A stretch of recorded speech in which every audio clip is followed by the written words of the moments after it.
ਸਵਾਗਤ ਹੈ। ਸਤਿ ਸ੍ਰੀ ਅਕਾਲ। ਸਤਿ ਸ਼੍ਰੀ ਅਕਾਲ ਜੀ ਸਾਰੇ ਸੁਣਨ ਵਾਲਿਆਂ ਨੂੰ ਪਿਆਰ ਭਰੀ ਸਤਿ ਸ਼੍ਰੀ ਅਕਾਲ। ਪ੍ਰੋਗਰਾਮ ਸ਼ੁਰੂ ਕਰਨ ਤੋਂ ਪਹਿਲਾਂ ਸਾਡੇ ਅੱਜ ਦੇ ਸਪਾਂਸਰਸ ਦਾ ਧੰਨਵਾਦ ਕਰਦੇ ਜਾਈਏ। ਖਾਲਸਾ ਇੰਸ਼ੋਰੈਂਸ ਏਜੰਸੀ ਵਾਲੇ, ਜਿਨ੍ਹਾਂ ਦੇ ਕੋਲੋਂ ਤੁਸੀਂ ਹਰ ਇੱਕ ਤਰੀਕੇ ਦੀ ਇੰਸ਼ੋਰੈਂਸ ਕਰਵਾ ਸਕਦੇ ਹੋ। ਇੰਸ਼ੋਰੈਂਸ ਬਾਰੇ ਪਤਾ ਕਰਨ ਲਈ ਕਾਲ ਕਰ ਸਕਦੇ ਹੋ ਨੰਬਰ 408 272 2500 ਦੇ ਉੱਤੇ। ਇਸ ਦੇ ਨਾਲ Manjit Singh, Narinder Kaur Clark Clovis, Amarjit Singh Stockton, Sucha Singh Shri Machhiwara Sahib, Amarjit Singh ਵੈਨ, Satnam Singh university, Gurmeet Singh Gill Clovis, Karnail Singh Randhawa Sacramento, Bisla ਪਰਿਵਾਰ Fresno, Mulla Singh Rana university, Harjit Singh Livermore, Karamjit Singh Turlock, Avtar Singh Sidhu, Major Singh Sidhu, Raminder Basra, Jassi Gill plumbing ਵਾਲੇ, ਸੁੱਖਾ ਸਿੰਘ ਗਾਖਲ, ਸਤਨਾਮ ਸਿੰਘ ਧਾਲੀਵਾਲ, ਬਿੰਦਰ ਧਾਲੀਵਾਲ, ਸਾਡੇ ਜਾਣੇ ਬੇਕਰਸਫੀਲਡ ਅਤੇ ਪੰਜਾਬੀਆਂ ਦੀ ਟਰੱਕਿੰਗ ਐਸੋਸੀਏਸ਼ਨ goNAPTA.org। ਨਾਪਟਾ ਜਿਹੜੀ ਇਹਨਾਂ ਦੀ ਦੁਆਰਾ ਬਣਾਈ ਗਈ ਐਸੋਸੀਏਸ਼ਨ। ਇਸ ਦੇ ਬਾਰੇ ਹੋਰ ਜਾਣਕਾਰੀ ਲੈਣ ਲਈ ਇਹਨਾਂ ਦੀ ਵੈਬਸਾਈਟ goNAPTA.org ਦੇ ਉੱਤੇ ਤੁਸੀਂ ਵਿਜ਼ਿਟ ਕਰ ਸਕਦੇ ਹੋ। ਇਹਨਾਂ ਸਾਰਿਆਂ ਦਾ ਬਹੁਤ ਬਹੁਤ ਧੰਨਵਾਦ। ਜੇਕਰ ਤੁਸੀਂ ਜਾਂ ਕੋਈ ਹੋਰ ਕਾਰੋਬਾਰ ਇਸ ਪ੍ਰੋਗਰਾਮ ਨੂੰ ਸਪਾਂਸਰ ਕਰਨਾ ਚਾਹੁੰਦੇ ਹੋ, ਸੰਪਰਕ ਕਰ ਸਕਦੇ ਹੋ ਨੰਬਰ 408 722 7698 ਦੇ ਉੱਤੇ। ਅਤੇ ਇਸ ਤੋਂ ਪਹਿਲਾਂ ਆਪਾਂ ਜਿਹੜੇ ਟਰੱਕਿੰਗ ਦੀਆਂ ਜਿਹੜੀਆਂ ਖਬਰਾਂ ਸ਼ੁਰੂ ਕਰੀਏ, ਉਸ ਤੋਂ ਪਹਿਲਾਂ ਕੁਝ ਅਹਿਮ ਖਬਰਾਂ ਜੋ ਚੱਲ ਰਿਹਾ ਉਸ ਦੇ ਬਾਰੇ ਆਪਾਂ ਜਾਣਕਾਰੀ ਦੇ ਕੇ ਫਿਰ ਆਪਾਂ ਟਰੱਕਿੰਗ ਵੱਲ ਵੱਧਦੇ ਹਾਂ। ਅਤੇ ਟਰੱਕਿੰਗ ਦੇ ਨਾਲ ਸੰਬੰਧਿਤ ਜਿਹੜੇ ਵੀ ਤੁਹਾਡੇ ਕੋਈ ਸਵਾਲ ਹੈਗੇ ਆ, ਚਾਹੇ drug and alcohol clearing house ਨੂੰ ਲੈ ਕੇ ਹੈਗਾ ਆ, AB5 ਨੂੰ, ਜਾਂ ਜਿੱਦਾਂ ਵੀ ਕੋਈ ਵੀ ਤੁਹਾਡਾ ਜਿਹੜਾ ਕੋਈ ਸਵਾਲ ਹੈਗਾ ਆ, ਵੈਸੇ ਟਰੱਕਿੰਗ ਨਾਲ ਰਿਲੇਟਡ ਕੋਈ ਵੀ ਸਵਾਲ ਹੋਵੇ ਤਾਂ ਤੁਸੀਂ ਜਿਹੜਾ ਜੀ ਹੁਣ ਕਾਲ ਕਰਕੇ ਪੁੱਛ ਸਕਦੇ ਹੋ। ਸਟੂਡੀਓ ਦੇ ਵਿੱਚ ਫੋਨ ਨੰਬਰ ਕਾਲ ਕਰਨ ਦੇ ਲਈ ਨੰਬਰ ਹੈ 408 272 5200 4082725200। ਜੀ ਹਾਂ ਜੀ।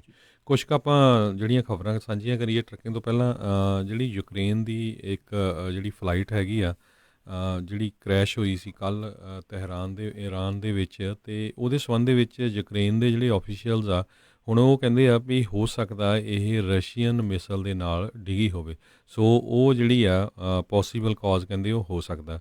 ਸੋ ਉਹਦੇ ਲਈ ਜਿਹੜੀ ਆ ਉਹਨਾਂ ਨੇ ਯੂਕਰੇਨ ਵਾਲੇ ਕਹਿੰਦੇ ਆ ਵੀ ਅਸੀਂ ਇਨਵੈਸਟੀਗੇਸ਼ਨ ਕਰਾਂਗੇ, ਜਿਹਦੇ ਵਿੱਚ 176 ਦੇ ਕਰੀਬ ਲੋਕਾਂ ਦੀ ਮੌਤ ਹੋ ਗਈ ਸੀ। 63 ਦੇ ਕਰੀਬ ਜਿਹੜੇ ਲੋਕ ਸੀ ਉਹ ਕੈਨੇਡਾ ਤੋਂ ਸੀ। ਜੀ ਬਿਲਕੁਲ। 82 ਜਿਹੜੇ ਉਸ ਦੇ ਵਿੱਚ ਜਿਹੜੇ ਈਰਾਨ ਦੇ ਹੀ ਲੋਕ ਸੀਗੇ। ਸੋ ਕਾਫੀ ਜਿਹੜਾ ਹੁਣ ਇਸ ਨੂੰ ਲੈ ਕੇ ਜਿਹੜਾ ਵਿਵਾਦ ਆ ਉਹ ਭਖਿਆ ਹੋਇਆ ਆ।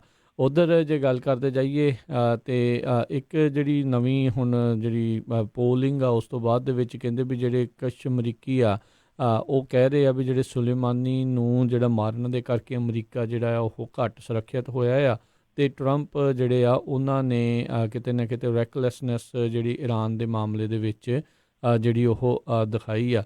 ਇਸ ਪੋਲ ਦੇ ਵਿੱਚ, ਇਸ ਸਰਵੇ ਦੇ ਵਿੱਚ ਜਿਹੜੇ 52% ਲੋਕਾਂ ਨੇ ਜਿਹੜਾ ਰਾਸ਼ਟਰਪਤੀ ਟਰੰਪ ਦਾ ਬਿਹੇਵੀਅਰ ਆ ਉਸ ਨੂੰ ਰੈਕਲੈਸ ਮੰਨਿਆ। 34% ਲੋਕਾਂ ਨੇ ਰਾਸ਼ਟਰਪਤੀ ਟਰੰਪ ਦੇ ਜਿਹੜੇ ਆ ਬਿਹੇਵੀਅਰ ਆ ਉਸ ਨੂੰ ਸਹੀ ਜਿਹੜਾ ਆ ਉਹ ਇਸ ਦੇ ਵਿੱਚ ਦਰਸਾਇਆ ਸੀਗਾ। ਸੋ ਇਸ ਨੂੰ ਲੈ ਕੇ ਵੀ ਕਿਤੇ ਨਾ ਕਿਤੇ ਜਿਹੜੇ ਲੋਕ ਆ ਕਾਫੀ ਡਿਵਾਈਡਡ ਹੈਗੇ। ਬਹੁਤੇ ਲੋਕ ਜਿਹੜੀ ਆ ਉਹ ਜੰਗ ਯੁੱਧ ਜਿਹੜਾ ਆ ਉਹ ਨਹੀਂ ਚਾਹੁੰਦੇ। ਕੱਲ੍ਹ ਉੱਦਾਂ ਰਾਸ਼ਟਰਪਤੀ ਟਰੰਪ ਦੇ ਸੰਬੋਧਨ ਤੋਂ ਬਾਅਦ ਦੇ ਵਿੱਚ ਇਹੀ ਜਿਹੜਾ ਲੱਗ ਰਿਹਾ ਸੀਗਾ ਵੀ ਈਰਾਨ ਦੇ ਨਾਲ ਜਿਹੜਾ ਫੌਜੀ ਕਾਰਵਾਈ ਆ ਉਹ ਥੋੜ੍ਹੀ ਜਿਹੀ ਜਿਹੜੀ ਠੰਡੀ ਪਈ ਆ। ਹੋਪਫੁਲੀ ਆਉਣ ਵਾਲੇ ਸਮੇਂ ਦੇ ਵਿੱਚ ਇੱਦਾਂ ਹੀ ਜਿਹੜੀ ਉਹ ਜਿਹੜਾ ਕਹਿ ਲਓ ਵੀ ਠੰਡੇ ਬਸਤੇ ਦੇ ਵਿੱਚ ਇਹ ਗੱਲ ਜਿਹੜੀ ਉਹ ਜਾਵੇ ਤਾਂ ਚੰਗੀ ਗੱਲ। ਅਦਰਵਾਈਜ਼ ਜਿਹੜਾ ਨੁਕਸਾਨ ਆ ਸਾਰੇ ਪਾਸਿਓਂ, ਦੋਨੋਂ ਪਾਸਿਓਂ ਹੀ ਜਿਹੜਾ ਉਹ ਹੋਣਾ ਹੈਗਾ। ਉੱਧਰ ਹਰਜੋਤ ਸਿੰਘ ਜੀ, ਇੱਕ ਹੋਰ ਜਿਹੜੀ ਖਬਰ ਇਸ ਦੇ ਨਾਲ ਆ ਰਹੀ ਆ, NPR ਵਾਲੇ ਕਹਿ ਰਹੇ ਆ, ਕਹਿੰਦੇ ਵੀ ਸਾਊਦੀ ਅਰੇਬੀਆ ਅਤੇ ਈਰਾਨ ਵਾਲਿਆਂ ਦੇ ਆਪਸ ਦੇ ਵਿੱਚ ਡਾਇਲੋਗ ਜਿਹੜਾ ਆ ਉਹ ਸ਼ੁਰੂਆਤ ਹੋਣ ਦੇ ਕਿਆਸ ਰਹੀਆਂ ਜਿਹੜੀਆਂ ਬਣ ਰਹੀਆਂ ਸੀ, ਪਰ ਅਚਨਚੇਤੇ ਹੁਣ US ਅਤੇ ਈਰਾਨ ਦੇ ਦਰਮਿਆਨ ਇਹ ਜਿਹੜਾ ਕੌਨਫਲਿਕਟ ਆ ਉਹ ਜਿਹੜਾ ਉਹ ਵਧਿਆ ਆ, ਜਿਸ ਕਰਕੇ ਕਹਿੰਦੇ ਵੀ ਹੁਣ ਇਹ ਵੀ ਕਿਤੇ ਨਾ ਕਿਤੇ ਬੈਕ ਬਰਨਰ ਦੇ ਉੱਤੇ ਗੱਲ ਜਿਹੜੀ ਉਹ ਅੰਜਾ ਪਈ ਆ ਵੀ ਸਾਊਦੀ ਅਰੇਬੀਆ ਅਤੇ US ਦਾ ਜਿਹੜਾ, ਕਿਉਂਕਿ ਸਭ ਨੂੰ ਪਤਾ ਹੈ ਵੀ ਉਹ ਕਾਫੀ ਗੂੜਾ ਜਿਹੜਾ ਰਿਲੇਸ਼ਨ ਹੈਗਾ, ਸੰਬੰਧ ਹੈਗੇ ਆ, ਅਤੇ ਸਾਊਦੀ ਫਿਰ ਉੱਦਾਂ ਹੀ ਕਰੂਗਾ ਜਿੱਦਾਂ ਅਮਰੀਕਾ ਵਾਲੇ ਜਿਹੜੇ ਉਸ ਹਿਸਾਬ ਦੇ ਨਾਲ ਆਖਣਗੇ। ਜੀ, ਅਗਲੀ ਖਬਰ ਜਿਹੜੀ ਸਾਡੀ ਸਟੇਟ ਕੈਲੀਫੋਰਨੀਆ ਤੋਂ ਆ। ਕੈਲੀਫੋਰਨੀਆ ਸਾਰਿਆਂ ਨੂੰ ਪਤਾ ਵੀ USA ਦੇ ਵਿੱਚ ਜਿਹੜੀ ਡਰੱਗ ਦੀ ਪ੍ਰਿਸਕ੍ਰਿਪਸ਼ਨ ਜਿਹੜੀ ਦਵਾਈਆਂ ਦੀ ਆ ਪ੍ਰਾਈਸ ਬਹੁਤ ਜ਼ਿਆਦਾ ਆ। ਉਹਨੂੰ ਲੈ ਕੇ ਜਿਹੜੀ ਕੈਲੀਫੋਰਨੀਆ ਸਟੇਟ ਹੈਗੀ ਆ ਉਹ ਕਹਿੰਦੇ ਆ ਵੀ ਅਸੀਂ ਆਪਣੇ ਲੈਵਲ ਦੇ ਉੱਤੇ ਜਿਹੜਾ ਆ ਜਿਹੜੀ ਡਰੱਗ ਦੀ ਪ੍ਰਿਸਕ੍ਰਿਪਸ਼ਨ ਆ ਉਹ ਆਪਾਂ ਜਿਹੜੀਆਂ ਦਵਾਈਆਂ ਆ ਉਹ ਡਾਇਰੈਕਟ ਕੰਪਨੀਆਂ ਦੇ ਨਾਲ ਕੰਟਰੈਕਟ ਕਰਕੇ ਉਹਨਾਂ ਨੂੰ ਜਿਹੜਾ ਬਾਈ ਕਰਾਂਗੇ ਤਾਂ ਕਿ ਜਿਹੜੀਆਂ ਉਹਦੀਆਂ ਪ੍ਰਾਈਸਿਸ ਆ ਉਹ ਘਟਾਈਆਂ ਜਾ ਸਕਣ। ਅਤੇ ਨਾਲ ਦੀ ਨਾਲ ਜਿਹੜੇ ਗਵਰਨਰ ਗੈਵਨ ਨਿਊਸਮ ਆ ਉਹਨਾਂ ਨੇ ਇਹ ਕਿਹਾ ਵੀ ਕੈਲੀਫੋਰਨੀਆ ਦੇ ਵਿੱਚ ਹੋਮਲੈਸਨੈਸ ਨੂੰ ਫਾਈਟ ਕਰਨ ਦੇ ਲਈ $1.4 ਬਿਲੀਅਨ ਦੀ ਜਿਹੜੀ ਪਲਾਨ ਉਹਨਾਂ ਦੀ ਹੈਗੀ ਆ। ਜੀ, ਅੱਜ ਰਾਸ਼ਟਰਪਤੀ ਟਰੰਪ ਜਿਹੜੇ ਨੈਸ਼ਨਲ ਇਨਵਾਇਰਮੈਂਟਲ ਪਾਲਿਸੀ ਐਕਟ ਆ ਉਸ ਦੇ ਉੱਤੇ ਜਿਹੜਾ ਬੋਲ ਰਹੇ ਆ, ਅਤੇ ਉਹਨਾਂ ਨੇ ਜਿਹੜੇ ਇਸ ਦੇ ਵਿੱਚ ਜਿਹੜੇ ਚੇਂਜਸ ਲਿਆਉਣ ਦੀ ਗੱਲ ਆਖ ਰਹੇ ਆ। ਜਿਹੜੀਆਂ ਮੇਜਰ ਪਾਈਪਲਾਈਨਸ ਆ ਉਹਨਾਂ ਦੇ ਲਈ ਕਹਿੰਦੇ ਆ ਵੀ ਉਹ ਛੋਟ ਦੇਣ ਜਾ ਰਹੇ ਆ, ਵੀ ਉਹਨਾਂ ਨੂੰ ਕਿਸੇ ਵੀ ਤਰੀਕੇ ਦੀ ਇਨਵਾਇਰਮੈਂਟਲ ਸਟੱਡੀਜ਼ ਜਿਹੜੀਆਂ ਆ ਉਹ ਕਰਨ ਦੀ ਜ਼ਰੂਰਤ ਨਹੀਂ ਆ, ਅਤੇ ਉਹ ਆਪਣਾ ਕੰਮ ਜਿਹੜਾ ਉਹ ਸ਼ੁਰੂ ਕਰ ਸਕਦੇ। 50 ਸਾਲ ਪੁਰਾਣਾ ਜਿਹੜਾ ਇਹ ਕਾਨੂੰਨ ਜਿਹੜਾ ਨੈਪਾ ਦਾ ਆ, ਨੈਸ਼ਨਲ ਇਨਵਾਇਰਮੈਂਟ ਪਾਲਿਸੀ ਐਕਟ ਜਿਹੜੀ ਆ, ਉਸ ਦੇ ਵਿੱਚ ਇਹ ਹੁੰਦਾ ਆ ਵੀ ਕਿਸੇ ਵੀ ਤਰੀਕੇ ਦਾ ਕੋਈ ਵੀ ਫੈਡਰਲ ਜਿਹੜੀ ਆ ਪ੍ਰੋਜੈਕਟ ਹੋਣਾ ਆ ਉਸ ਤੋਂ ਪਹਿਲਾਂ ਜਿਹੜੇ ਇਨਵਾਇਰਮੈਂਟਲ ਇਫੈਕਟ ਆ ਉਸ 'ਤੇ ਜਿਹੜੇ ਸਟੱਡੀ ਜਿਹੜੇ ਉਹ ਕਰਨੇ ਪੈਂਦੇ ਆ, ਅਤੇ ਉਹਨਾਂ ਪ੍ਰੋਜੈਕਟਸ ਨੂੰ ਉਸ ਤੋਂ ਬਾਅਦ ਦੇ ਵਿੱਚ ਹੀ ਅਪਰੂਵਲ ਜਿਹੜਾ ਮਿਲਦਾ ਹੈ। ਅਤੇ ਆਈ ਥਿੰਕ ਉਹ ਇਸ ਦੇ ਵਿੱਚੋਂ ਹਟਾਉਣ ਜਾ ਰਹੇ ਆ। ਆਲਰੇਡੀ ਜਿਹੜੇ ਇਨਵਾਇਰਮੈਂਟਲਿਸਟ ਆ ਇਸ ਕਦਮ ਦੇ ਉੱਤੇ ਜਿਹੜੀ ਆਲੋਚਨਾ ਹੈ ਰਾਸ਼ਟਰਪਤੀ ਟਰੰਪ ਦੀ ਜਿਹੜੀ ਉਹ ਕਰ ਰਹੇ ਆ। ਆਲਰੇਡੀ ਪਹਿਲਾਂ ਵੀ ਜਿਹੜੇ ਰਾਸ਼ਟਰਪਤੀ ਟਰੰਪ ਨੇ ਇੱਦਾਂ ਦੀਆਂ ਕਈ ਰੈਗੂਲੇਸ਼ਨਸ ਅਤੇ ਅਜਿਹੀਆਂ ਜਿਹੜੀਆਂ ਕਾਨੂੰਨਾਂ ਦੇ ਵਿੱਚ ਜਿਹੜੀ ਉਹ ਥੋੜ੍ਹੀ ਛੋਟ ਜਾਂ ਢਿੱਲ ਦਿੱਤੀ ਆ, ਤਾਂ ਜੋ ਜਿਹੜੇ ਪ੍ਰੋਜੈਕਟਸ ਆ ਉਹ ਅੱਗੇ ਵੱਧ ਸਕਣ। ਜੀ ਜੀ। ਅਤੇ ਸੋ ਹੁਣ ਆਪਾਂ ਟਰੱਕਿੰਗ ਵੱਲ ਆਈਏ ਰਮਨ ਜੀ। ਖਬਰ ਆ ਰਹੀ ਹੈ ਇੱਕ ਹੋਰ ਦੂਸਰੀ ਕੋਰਟ ਨੇ ਜਿਹੜਾ ਹੈਗਾ ਆ ਕਹਿੰਦੇ ਪਈ ਔਨ ਇੰਪੋਜ਼ਿੰਗ ਦੇ ਜਿਹੜਾ AV5 ਆ ਉਹਦੇ ਉੱਤੇ ਇੱਕ ਤਰ੍ਹਾਂ ਨਾਲ ਹੋਰ ਸਟਾਪ ਲਾਇਆ ਹੈਗਾ। ਜੀ ਬਿਲਕੁਲ ਜੀ, ਇਹ ਜਿਹੜੀ 6 ਤਰੀਕ ਨੂੰ ਸੀਗੀ ਡੇਟ ਉਹਦੇ ਤੋਂ ਆਇਆ ਹੈਗਾ ਕਿ ਜਿਹੜਾ FAA ਵਾਲਾ ਜਿਹੜਾ ਸੀਗਾ ਫੈਡਰਲ ਏਵੀਏਸ਼ਨ ਕਮਿਸ਼ਨ ਦਾ ਸੀਗਾ ਜਿਹੜਾ, ਉਹਦੇ ਵਿੱਚ ਫੈਡਰਲ ਲਾਅ ਜਿਹੜਾ ਆ ਇਹਨੂੰ ਸੁਪਰਸੀਡ ਕਰਦਾ ਆ ਇਸ ਪ੍ਰੋਂਗ ਨੂੰ, ਜਿਹੜੀ ਪ੍ਰੋਂਗ B ਹੈਗੀ ਆ। So according to that court ਉਹਨਾਂ ਨੇ ਵੀ ਜਿਹੜਾ ਆ ਇਹਨੂੰ ਅਜੇ ਲਾਗੂ ਕਰਨ ਤੇ ਰੋਕ ਲਾਈ ਆ ਕਿ ਇਹਨੂੰ ਲਾਗੂ ਅਜੇ ਨਾ ਕੀਤਾ ਜਾਵੇ ਜਿੰਨੇ ਚਿਰ ਤੱਕ ਇਹਦਾ ਫੈਸਲਾ ਨਹੀਂ ਹੁੰਦਾ। ਜੀ। ਸੋ ਇਸੇ ਤਰ੍ਹਾਂ ਜਿਹੜੀਆਂ ਸਟੇਟਸ ਹੈਗੀਆਂ, ਇੱਕ ਨਿਊਯਾਰਕ ਦੀ ਜਿਹੜੀ ਸਟੇਟ ਆ ਉੱਥੇ ਦੇ ਜਿਹੜੇ ਗਵਰਨਰ ਆ ਐਂਡਰਿਊ ਕੁਓਮੋ, ਉਹ ਕਹਿੰਦੇ ਵੀ ਮੈਂ ਇੱਦਾਂ ਦਾ ਸੇਮ AV5 ਵਰਗਾ ਲੈਜਿਸਲੇਸ਼ਨ ਲੈ ਕੇ ਆ ਰਿਹਾ ਆ। ਨਿਊ ਜਰਸੀ ਵੀ ਜਿਹੜੀ ਆ ਇੱਦਾਂ ਦਾ ਸਟੇਟ ਲੈ ਕੇ ਆ ਰਹੀ ਆ। ਸੋ ਕੈਲੀਫੋਰਨੀਆ 'ਚ ਤਾਂ ਆਲਰੇਡੀ ਪਾਸ ਹੋ ਚੁੱਕਾ, ਹੁਣ ਕੋਰਟਸ ਟਰਾਈ ਕਰ ਰਹੀਆਂ ਕੋਰਟਸ ਦੇ ਰਾਹੀਂ PG ਸਟਾਪ ਕੀਤਾ ਜਾ ਸਕੇ। ਸੋ ਮੈਨੂੰ ਲੱਗਦਾ ਵੀ ਹੋਰ ਸਟੇਟਾਂ ਇੱਦਾਂ ਹੀ, ਵਾਸ਼ਿੰਗਟਨ ਸਟੇਟ ਦੇ ਵਿੱਚ ਵੀ ਕੁਛ ਮਹੀਨਿਆਂ 'ਚ ਸੇਮ ਐਗਜ਼ੈਕਟਲੀ ਲਾਅ ਜਿਹੜਾ ਆ ਉਹ ਉੱਥੇ ਦੀ ਜਿਹੜੀ ਲੈਜਿਸਲੇਟਿਵ ਬੋਡੀ ਹੈਗੀ ਆ ਉਹ ਲੈ ਕੇ ਆ ਰਹੀ ਆ। ਸੋ ਉਹਦੇ ਬਾਰੇ ਥੋੜ੍ਹੀ ਅਪਡੇਟ ਦੱਸੋ ਸਰ।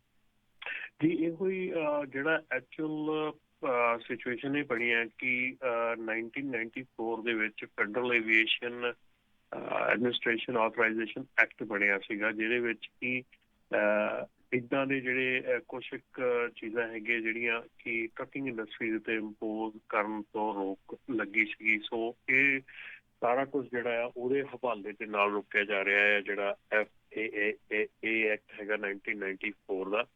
ਸੋ ਉਹਦੇ ਬੇਸਿਸ ਦੇ ਉੱਤੇ ਇਹਨੂੰ ਰੋਕਿਆ ਜਾ ਰਿਹਾ, ਕਿ ਟਰਾਈ ਕੀਤੀ ਜਾ ਰਹੀ ਹੈ ਕਿ ਇਹਨੂੰ ਰੋਕਿਆ ਜਾ ਸਕੇ ਜਾਂ ਇਹ 'ਚ ਕੁਛ ਨਾ ਕੁਛ ਇਹ 'ਚ ਛੋਟ ਮਿਲ ਸਕੇ। ਕਿਉਂਕਿ ਜਿਹੜਾ ਤਾਂ ਇੰਡੀਪੈਂਡੈਂਟ ਓਨਰ ਆਪਰੇਟਰ ਹੈਗਾ, ਜਿੱਦਾਂ ਆਪਾਂ ਸ਼ੁਰੂ ਤੋਂ ਗੱਲ ਕਰਦੇ ਆ ਰਹੇ ਹਾਂ ਕਿ ਇੰਡੀਪੈਂਡੈਂਟ ਓਨਰ ਆਪਰੇਟਰ ਜਿਹੜਾ ਆ ਉਹਨੂੰ ਇਹਦੇ ਵਿੱਚੋਂ ਐਗਜ਼ੈਂਪਸ਼ਨ ਮਿਲਣੀ ਚਾਹੀਦੀ ਹੈ, ਕਿਉਂਕਿ ਉਹ ਮਲਟੀਪਲ ਕੰਪਨੀਜ਼ ਦੇ ਨਾਲ ਕੰਮ ਕਰਦਾ ਆ, ਮਲਟੀਪਲ ਜਿਹੜੇ ਬਿਜ਼ਨਸਿਸ ਹੈਗਾ ਉਹਨਾਂ ਨਾਲ ਡੀਲ ਕਰਦਾ ਆ। ਸੋ ਉਹ ਇਸ ਮਸਲੇ ਦੇ ਵਿੱਚ ਨਹੀਂ ਆਉਣਾ ਚਾਹੀਦਾ, ਕਿਉਂਕਿ ਜਿਹੜਾ ਬੇਸਿਕਲੀ ਲਾਅ ਸੀਗਾ, ਲਾਅ ਐਕਚੁਅਲੀ ਟਾਰਗੇਟ ਸੀਗਾ ਕਿ ਜਿਹੜੇ ਲੀਜ਼ ਕਰਦੇ ਹੈਗੇ ਟਰੱਕਿੰਗ ਕੰਪਨੀਆਂ, ਲੀਜ਼ ਟਰੱਕ ਕਰਦੇ ਆ, ਲੀਜ਼ ਟ੍ਰੇਲਰ ਕਰਦੇ ਆ, ਉਹ ਕਰਦੇ ਆ, ਉਹਨਾਂ ਦੇ ਲਈ ਇਹ ਲਾਅ ਨੂੰ ਰੱਖਿਆ ਗਿਆ ਸੀਗਾ, ਨਾ ਕਿ ਜਿਹੜਾ ਟੋਟਲੀ ਇੰਡੀਪੈਂਡੈਂਟ ਕੰਟਰੈਕਟਰ ਹੈਗਾ ਉਹਦੇ ਲਈ। ਸੋ ਹੋਪਫੁਲੀ ਦੇਖੋ ਜਿਹੜੀ 13 ਤਰੀਕ ਨੂੰ ਡੇਟ ਹੈਗੀ ਆ ਉਸ 'ਤੇ ਕੋਈ ਨਾ ਕੋਈ ਜਿਹੜਾ ਠੋਸ ਫੈਸਲਾ ਆ ਜਾਵੇ, ਤਾਂ ਕਿ ਇਹ ਜਿਹੜਾ ਲਾਅ ਆ, ਇਹ ਜਿਹੜਾ ਕਾਨੂੰਨ ਬਣਿਆ ਹੈਗਾ, ਇਹ ਫੌਰੀ ਤੌਰ 'ਤੇ ਇਹਨੂੰ ਰੋਕਿਆ ਜਾ ਸਕੇ, ਤਾਂ ਕਿ ਜਿਹੜੀਆਂ ਇਹਦੇ ਵਿੱਚ ਅਮੈਂਡਮੈਂਟਸ ਕਰਨ ਵਾਲੀਆਂ ਆ, ਜਿਹੜੀਆਂ ਇਹਦੇ 'ਚ ਜਿੱਦਾਂ ਕਿ ਹੋਰ ਕਿੱਤਿਆਂ ਨੂੰ ਜਿਹੜੀ ਆ ਇਹ 'ਚੋਂ ਐਗਜ਼ੈਂਪਸ਼ਨ ਮਿਲੀ ਆ, ਜਾਂ ਉਹਨਾਂ ਲਈ ਬੋਰੈਲੋ ਲਾਅ ਜਿਹੜਾ ਆ, ਪਿਛਲਾ ਲਾਅ ਆ, ਉਹ ਯੂਜ਼ ਹੋ ਰਿਹਾ। ਸੋ ਆਸ ਕਰਦੇ ਆ ਕਿ ਉਹ ਜਿਹੜੀ ਚੀਜ਼ ਆ ਉਹ ਹੋ ਸਕੇ, ਤਾਂ ਕਿ ਇਹਦੇ ਵਿੱਚ ਅਮੈਂਡਮੈਂਟ ਜਿਹੜੀਆਂ ਹੋ ਸਕਣ। ਜੀ ਜੀ ਬਿਲਕੁਲ, ਇਹ ਜਿਹੜੀ ਦੇਖਣ ਵਾਲੀ ਗੱਲ ਰਹੂਗੀ। ਸੋ ਉਸ ਲਾਅ ਜਿਹੜਾ ਆਉਣ ਤੋਂ ਪਹਿਲਾਂ ਕਾਫੀ ਜਿਹੜੇ ਲੋਕਾਂ ਨੇ ਆਪੋ ਆਪਣੇ ਜਿਹੜੇ ਵਰਕਿੰਗ ਦੀਆਂ ਚੀਜ਼ਾਂ ਉਸ ਨੂੰ ਚੇਂਜ ਕਰ ਲਿਆ ਸੀ, ਕਈਆਂ ਨੇ ਕਾਰਪੋਰੇਸ਼ਨਾਂ ਬਣਾ ਲਈਆਂ, ਕਈਆਂ ਨੇ ਕੋਈ ਕੁਛ ਕਰ ਲਿਆ ਸੀਗਾ। ਉਦੋਂ ਵੀ ਜਿਹੜੇ ਸਾਰੇ ਜਣੇ ਇਹੀ ਸਲਾਹ ਦੇ ਰਹੇ ਸੀ ਵੀ ਭਾਈ ਸਟੇਟਸ ਕੋ ਜਿਹੜਾ ਆ ਉਹ ਹਾਲ ਦੀ ਘੜੀ ਜਿਹੜਾ ਤੁਹਾਨੂੰ ਰੱਖਣਾ ਚਾਹੀਦਾ ਆ, ਵੀ ਇੰਤਜ਼ਾਰ ਜਿਹੜਾ ਇਸ ਚੀਜ਼ ਦੇ ਲਈ ਕਰਨਾ ਚਾਹੀਦਾ ਵੀ ਕਿਸ ਤਰੀਕੇ ਦੇ ਨਾਲ ਇਹ ਕਾਨੂੰਨ ਤੋਂ ਬਾਅਦ ਦੇ ਵਿੱਚ ਹੁੰਦਾ ਆ। ਸੋ ਇਹੀ ਇੱਕ ਕਿਤੇ ਨਾ ਕਿਤੇ ਹਰਜੋਤ ਸਿੰਘ ਜੀ ਅਦਾਲਤੀ ਕਾਰਵਾਈ ਦਾ ਹੁੰਦਾ ਆ ਵੀ ਅਖੀਰਲੇ ਸਮੇਂ ਤੱਕ ਕਿਹਾ ਨਹੀਂ ਜਾ ਸਕਦਾ ਰਮਨ ਜੀ ਵੀ ਕਿਹੜੇ ਪਾਸੇ ਨੂੰ ਊਂਠ ਨੇ ਕਰਵਟ ਲੈਣੀ ਹੈ। ਇਸ ਤੋਂ ਪਹਿਲਾਂ ਤਾਂ ਇੱਦਾਂ ਹੀ ਵੈਸੇ ਲੱਗ ਰਿਹਾ ਸੀਗਾ ਵੀ ਕਿਉਂਕਿ ਗਵਰਨਰ ਦੇ ਵੀ ਸਾਈਨ ਹੋ ਗਏ, ਸਾਰਾ ਕੁਝ ਹੋ ਗਿਆ ਵੀ ਇਸ ਦੇ ਵਿੱਚ ਜਿਹੜੀਆਂ ਇਸ ਨੂੰ ਰੋਕਣਾ ਜਿਹੜਾ ਔਖਾ ਹੋਊਗਾ, ਪਰ ਹਾਲ ਦੀ ਘੜੀ ਅਦਾਲਤ ਵੱਲੋਂ ਕਿਤੇ ਨਾ ਕਿਤੇ ਇਹਨਾਂ ਨੂੰ ਜਿਹੜੀ ਆਸ ਦੀ ਕਿਰਨ ਜਿਹੜੇ ਟਰੱਕਰਸ ਆ ਉਹਨਾਂ ਨੂੰ ਨਜ਼ਰ ਆ ਰਹੀ ਹੈਗੀ ਆ। ਬਿਲਕੁਲ, ਜਿਹੜਾ ਸਟੇਟ ਵੱਲੋਂ ਇਹਨੂੰ ਪੂਰੀ ਕੋਸ਼ਿਸ਼ ਕੀਤੀ ਜਾਊਗੀ, ਪਰ ਜਿਹੜਾ ਫੈਡਰਲ ਲੈਵਲ ਤੇ ਹੈਗਾ ਇਹਨੂੰ ਮੇਰੇ ਖਿਆਲ ਫੀਅਰਸ ਫਾਈਟ ਜਿਹੜੀ ਹੋਊਗੀ, ਕਿਉਂਕਿ ਫੈਡਰਲ ਅਕੋਰਡਿੰਗ ਟੂ ਫੈਡਰਲ ਇਹ ਅਨਕਨਸਟੀਟਿਊਸ਼ਨਲ ਹੈਗਾ। ਜੀ ਜੀ।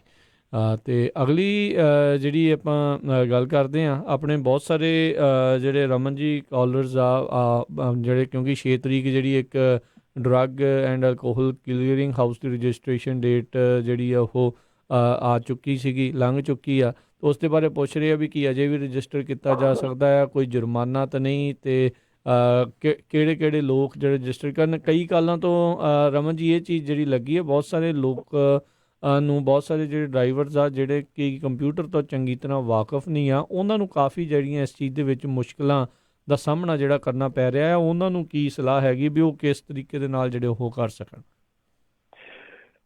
ਇੱਕ ਇਹਦੇ ਵਿੱਚ ਜਿਹੜੀ ਲੇਟਲੀ ਹੁਣ ਈਮੇਲ ਆਈ ਹੈ ਜਿਹੜੀ FMCSA ਵੱਲੋਂ ਕਿ ਕਿਉਂਕਿ ਉਹਨਾਂ ਦੀ FMCSA ਦੀ ਸਾਈਟ ਪਿਛਲੇ 2 ਦਿਨਾਂ ਤੋਂ ਕ੍ਰੈਸ਼ ਹੋ ਰਹੀ ਆ, ਤੇ ਬਿਕੋਜ਼ ਆਫ ਦਾ ਟ੍ਰੈਫਿਕ ਬਹੁਤ ਜ਼ਿਆਦਾ ਜਿਹੜੇ ਐਰਰ ਮੈਸੇਜਸ ਆ ਰਹੇ ਆ। ਅਸੀਂ ਵੀ ਟਰਾਈ ਕੀਤੀ ਹੈ 2 ਕੰਪਨੀਆਂ ਦਾ ਅਕਾਊਂਟ ਖੋਲ੍ਹਣ ਦੀ, ਤੇ ਅਸੀਂ ਸਕਸੈਸਫੁਲ ਨਹੀਂ ਹੋਏ ਕਿ ਕਾਫੀ ਜਿਹੜੇ ਐਰਰ ਮੈਸੇਜਸ ਆ ਰਹੇ ਉਹਦੇ ਵਿੱਚ ਕਦੀ ਕੁਛ ਆ ਜਾਂਦਾ, ਕਦੀ ਕੁਛ ਆ ਜਾਂਦਾ, ਕੰਪਲੀਟ ਨਹੀਂ ਕਰ ਪਾ ਰਹੇ। ਸੋ ਜਿਹੜੀ FMCSA ਹੈਗਾ, ਕਿਉਂਕਿ 6 ਤਰੀਕ ਤੋਂ ਬਾਅਦ ਜੇ ਟਰੱਕਿੰਗ ਕੰਪਨੀ ਨੇ ਡਰਾਈਵਰ ਹਾਇਰ ਕਰਨਾ ਸੀਗਾ ਤੇ ਉਹਨੂੰ ਉਹਦੀ ਰਿਪੋਰਟ ਪੁੱਲ ਕਰਨੀ ਪੈਣੀ ਸੀਗੀ ਇਹਦੇ ਡਰੱਗ ਐਂਡ ਅਲਕੋਹਲ ਤੋਂ। ਸੋ ਉਹਦੀ ਉਹਨਾਂ ਨੇ ਅਣਮਿੱਥੇ ਸਮੇਂ ਲਈ ਅਜੇ ਉਹਨੂੰ ਰੋਕ ਦਿੱਤਾ, ਛੋੜ ਦੇ ਦਿੱਤੀ ਹੈ। ਤੁਸੀਂ ਡਰਾਈਵਰ ਹਾਇਰ ਕਰ ਸਕਦੇ ਆ, ਲੇਕਿਨ ਤੁਹਾਨੂੰ ਉਹਦੀ ਰਿਪੋਰਟ, ਜੇ ਤੁਹਾਡਾ ਅਕਾਊਂਟ ਨਹੀਂ ਖੁੱਲ ਰਿਹਾ ਕਿਸੇ ਰੀਜ਼ਨ ਕਰਕੇ, ਤੇ ਉਹਨੂੰ ਤੁਸੀਂ ਆਪਣਾ ਪੋਸਟਪੋਨ ਕਰ ਸਕਦੇ ਆ। ਬਟ ਉਹ ਜਦ ਵੀ ਜਲਦੀ ਹੋ ਸਕਦਾ, ਤੁਸੀਂ ਜਦੋਂ ਅਕਾਊਂਟ ਖੋਲ ਲੈਂਦੇ ਆ ਤੇ ਤੁਸੀਂ ਉਹ ਰਿਪੋਰਟ ਉਦੋਂ ਪੁੱਲ ਕਰਨੀ ਆ, ਤੁਹਾਨੂੰ ਉਹ ਰਿਪੋਰਟ ਪੁੱਲ ਕਰਨੀ ਪਊਗੀ। ਪਰ ਹਾਲ ਦੀ ਘੜੀ ਜਿਹੜਾ ਇੱਕ ਕੰਮ ਸੀਗਾ ਕਿ 6 ਤਰੀਕ ਤੋਂ ਬਾਅਦ, ਜਿਹੜਾ ਐਕਚੁਅਲ ਰੂਲ ਇਹ ਕਹਿਣਾ ਸੀਗਾ ਕਿ 6 ਤਰੀਕ ਤੋਂ ਬਾਅਦ ਜੇ ਤੁਸੀਂ ਹਾਇਰ ਕਰਦੇ ਆ ਤੇ ਤੁਹਾਨੂੰ ਰਿਪੋਰਟ ਚਾਹੀਦੀ ਹੈ। ਜੇ ਤੁਸੀਂ ਰਿਪੋਰਟ ਨਹੀਂ ਪੁੱਲ ਕਰ ਸਕਦੇ, ਬੇਸਿਕਲੀ ਤੁਸੀਂ ਹਾਇਰ ਨਹੀਂ ਕਰ ਸਕਦੇ। ਸੋ ਪਰ ਉਹਦੇ 'ਚ ਛੋੜ ਦਿੱਤੀ ਕਿਉਂਕਿ ਉਹਨਾਂ ਦੀ ਆਪਣੀ ਕਮੀਆਂ ਹੈਗੀਆਂ, ਸਾਈਟ ਦੇ ਵਿੱਚ ਕ੍ਰੈਸ਼ ਹੋ ਰਹੀ ਆ, ਐਰਰ ਮੈਸੇਜਸ ਆ ਰਹੇ ਆ। ਸੋ ਇਸ ਕਰਕੇ ਉਹਨਾਂ ਨੇ ਅਣਮਿੱਥੇ ਸਮੇਂ ਲਈ ਇਹਦੀ ਜਿਹੜੀ ਆ ਇਹ ਛੋੜ ਦਿੱਤੀ ਆ। ਪਰ ਇਹ ਜਿੰਨੀ ਜਲਦੀ ਉਹ ਆਪਣੀ ਸਾਈਟ ਠੀਕ ਕਰ ਲੈਣਗੇ, ਉਨੀ ਜਲਦੀ ਇਹ ਜਿਹੜੀ ਆ ਛੋੜ ਵਾਪਸ ਲੈ ਲਈ ਜਾਊ। ਇਹ ਵੈਸੇ FMCSA ਵਾਲੇ ਰੌਲਾ ਬਹੁਤ ਪਾਉਂਦੇ, ਇੱਦਾਂ ਕਰਦੇ ਨੇ। ਇਹਨਾਂ ਦੀ ਤਿਆਰੀ ਅਕਸਰ ਜਿਹੜੀ ਆ ਉਹ ਬਹੁਤ ਹੀ ਥੱਲੇ ਲੈਵਲ ਦੀ ਰਹਿੰਦੀ ਆ, ਹਮੇਸ਼ਾ ਹੀ ਇਹਨਾਂ ਦੀ ਕੋਈ ਨਾ ਕੋਈ ਪ੍ਰੋਬਲਮ ਜਿਹੜੀ ਆਵਾਜ਼ ਆਉਂਦੀ ਹੈ। ਹਾਂ, ਇਹ ਗੱਲ ਤਾਂ ਹੈਗੀ ਆ ਰਾਜਕਰਨ, ਬਟ ਆਪਾਂ ਨੂੰ ਇਹ ਵੀ ਸੋਚਣਾ ਚਾਹੀਦਾ ਨਾ ਕਿ ਕਿੰਨੇ ਮਿਲੀਅਨਸ ਆਫ ਡਰਾਈਵਰਸ ਹੈਗੇ ਆ, ਕਿੰਨੇ ਅਕਾਊਂਟ ਖੁੱਲ੍ਹਣੇ ਹੈਗੇ ਆ, ਤੇ ਹਰ ਇੱਕ ਬੰਦਾ ਐਂਡ ਮਿੰਟ ਤੱਕ ਵੇਟ ਕਰਦਾ ਆ। ਤੇ ਐਂਡ ਮਿੰਟ ਤੇ ਜਿੰਨਾ ਮਰਜ਼ੀ ਤੁਸੀਂ ਪੱਕਾ ਇੰਤਜ਼ਾਮ ਕਰ ਲਓ, ਜਦੋਂ ਇੱਕਦਮ ਜ਼ਿਆਦਾ ਰਸ਼ ਪੈ ਜਾਂਦਾ ਉੱਤੇ ਤੇ ਉਹ ਕ੍ਰੈਸ਼ ਹੋਣ ਦੇ ਚਾਂਸਿਸ ਜਿਹੜੇ ਆ ਬਹੁਤ ਜ਼ਿਆਦਾ ਵੱਧ ਜਾਂਦੇ ਆ। ਉਹ ਬਹੁਤ ਵੱਡੀਆਂ ਕੰਪਨੀਆਂ ਦੇ ਇੱਦਾਂ ਹੁੰਦਾ ਆ। FMCSA ਵੀ ਟਰਾਈ ਕਰਦੀ ਹੈ, ਪਰ ਹੁੰਦਾ ਹੈ ਉਹਨਾਂ ਦਾ ਵੀ। ਤੇ ਆਈ ਥਿੰਕ ਇਹਦੇ ਵਿੱਚ ਇੱਕ ਜਿਹੜਾ ਮੇਜਰ ਫਾਲਟ ਇਹ ਕਹਿ ਸਕਦੇ ਹਾਂ ਵੀ ਕਿਤੇ ਲੋਕਾਂ ਤੱਕ ਇਹਨਾਂ ਨੇ ਕਨਵੇ ਕਰਨ ਦੀ ਕੋਸ਼ਿਸ਼ ਜਿਹੜੀ ਉਹ ਕੀਤੀ ਨਹੀਂ। ਕਿਤੇ ਕੋਈ ਐਡਸ ਜਾਂ ਕਿਤੇ ਕਿਸ ਤਰੀਕੇ ਦੇ ਨਾਲ ਲੋਕਾਂ ਨੂੰ ਬਹੁਤਾ ਜ਼ਿਆਦਾ ਜਾਗਰੂਕ ਇਸ ਦੇ ਪ੍ਰਤੀ ਨਹੀਂ ਕੀਤਾ। ਹਾਂ, ਸੈਮੀਨਾਰਸ ਵਗੈਰਾ ਜਿਹੜੇ ਜ਼ਰੂਰ ਕਿਤੇ ਹੋਣਗੇ, ਪਰ ਬਹੁਤੀ ਜਿਹੜੀ ਆਊਟਰੀਚ ਦੇ ਵਿੱਚ ਉਹ ਪਿੱਛੇ ਜਿਹੜੇ ਇਸ ਦੇ ਵਿੱਚ ਰਹੇ ਨੇ, ਉਹਨਾਂ ਨੇ ਸ਼ਾਇਦ ਇਹ ਸੋਚਿਆ ਵੀ ਹਾਂ ਇੱਕ ਦੂਜੇ ਨੂੰ ਸੁਣ ਕੇ, ਇੱਕ ਦੂਜੇ ਨੂੰ ਕਹਿ ਕੇ, ਤੇ ਸ਼ਾਇਦ ਲੋਕ ਜਿਹੜੇ ਉਹ ਜਲਦੀ ਆ ਆਪਣੇ ਆਪ ਨੂੰ ਜਿਹੜਾ ਰਜਿਸਟਰ ਆ ਉਹ ਕਰ ਲੈਣਗੇ। ਕਿਤੇ ਨਾ ਕਿਤੇ ਇਹ ਜਿਹੜੀ ਕਮੀ ਜਿਹੜੀ FMCSA ਵੱਲੋਂ ਜਿਹੜੀ ਉਹ ਰਹੀ ਆ। ਹੁਣ ਆਪਾਂ ਜਿੱਦਾਂ ਦੇਖਦੇ ਹਾਂ ਆਪਣੀ ਪੰਜਾਬੀ ਕਮਿਊਨਿਟੀ ਦੇ ਵਿੱਚ, ਆਪਾਂ ਨਹੀਂ ਦੇਖਿਆ ਹਰਜੋਤ ਸਿੰਘ ਜੀ ਕਿਤੇ ਵੀ ਉਹਨਾਂ ਦੀ ਕਿਸੇ ਪਾਸੇ ਜਿਹੜੀ ਆਪਾਂ ਐਡ ਸੁਣੀ ਹੋਵੇ ਜਾਂ ਉਹਨਾਂ ਨੇ ਸਾਡੇ ਤੱਕ ਵੀ ਅਪਰੋਚ ਕੀਤਾ ਹੋਵੇ ਕਿਸੇ ਤਰੀਕੇ ਨਾਲ ਵੀ ਆਪਣਿਆਂ ਨੂੰ ਜਿਹੜਾ ਦੱਸੋ। ਅਸੀਂ ਤਾਂ ਆਪਣੀ ਜਿਹੜੇ ਇੱਕ ਫਰਜ਼ ਸਮਝਦੇ ਹੋਏ ਜਿਹੜਾ ਉਹ ਦੱਸ ਰਹੇ ਹਾਂ, ਪਰ ਉਹ ਕਿਤੇ ਨਾ ਕਿਤੇ ਆਊਟਰੀਚ ਦੇ ਵਿੱਚ ਜਿਹੜੇ ਉਹ ਪਿੱਛੇ ਰਹਿ ਜਾਂਦੇ ਨੇ।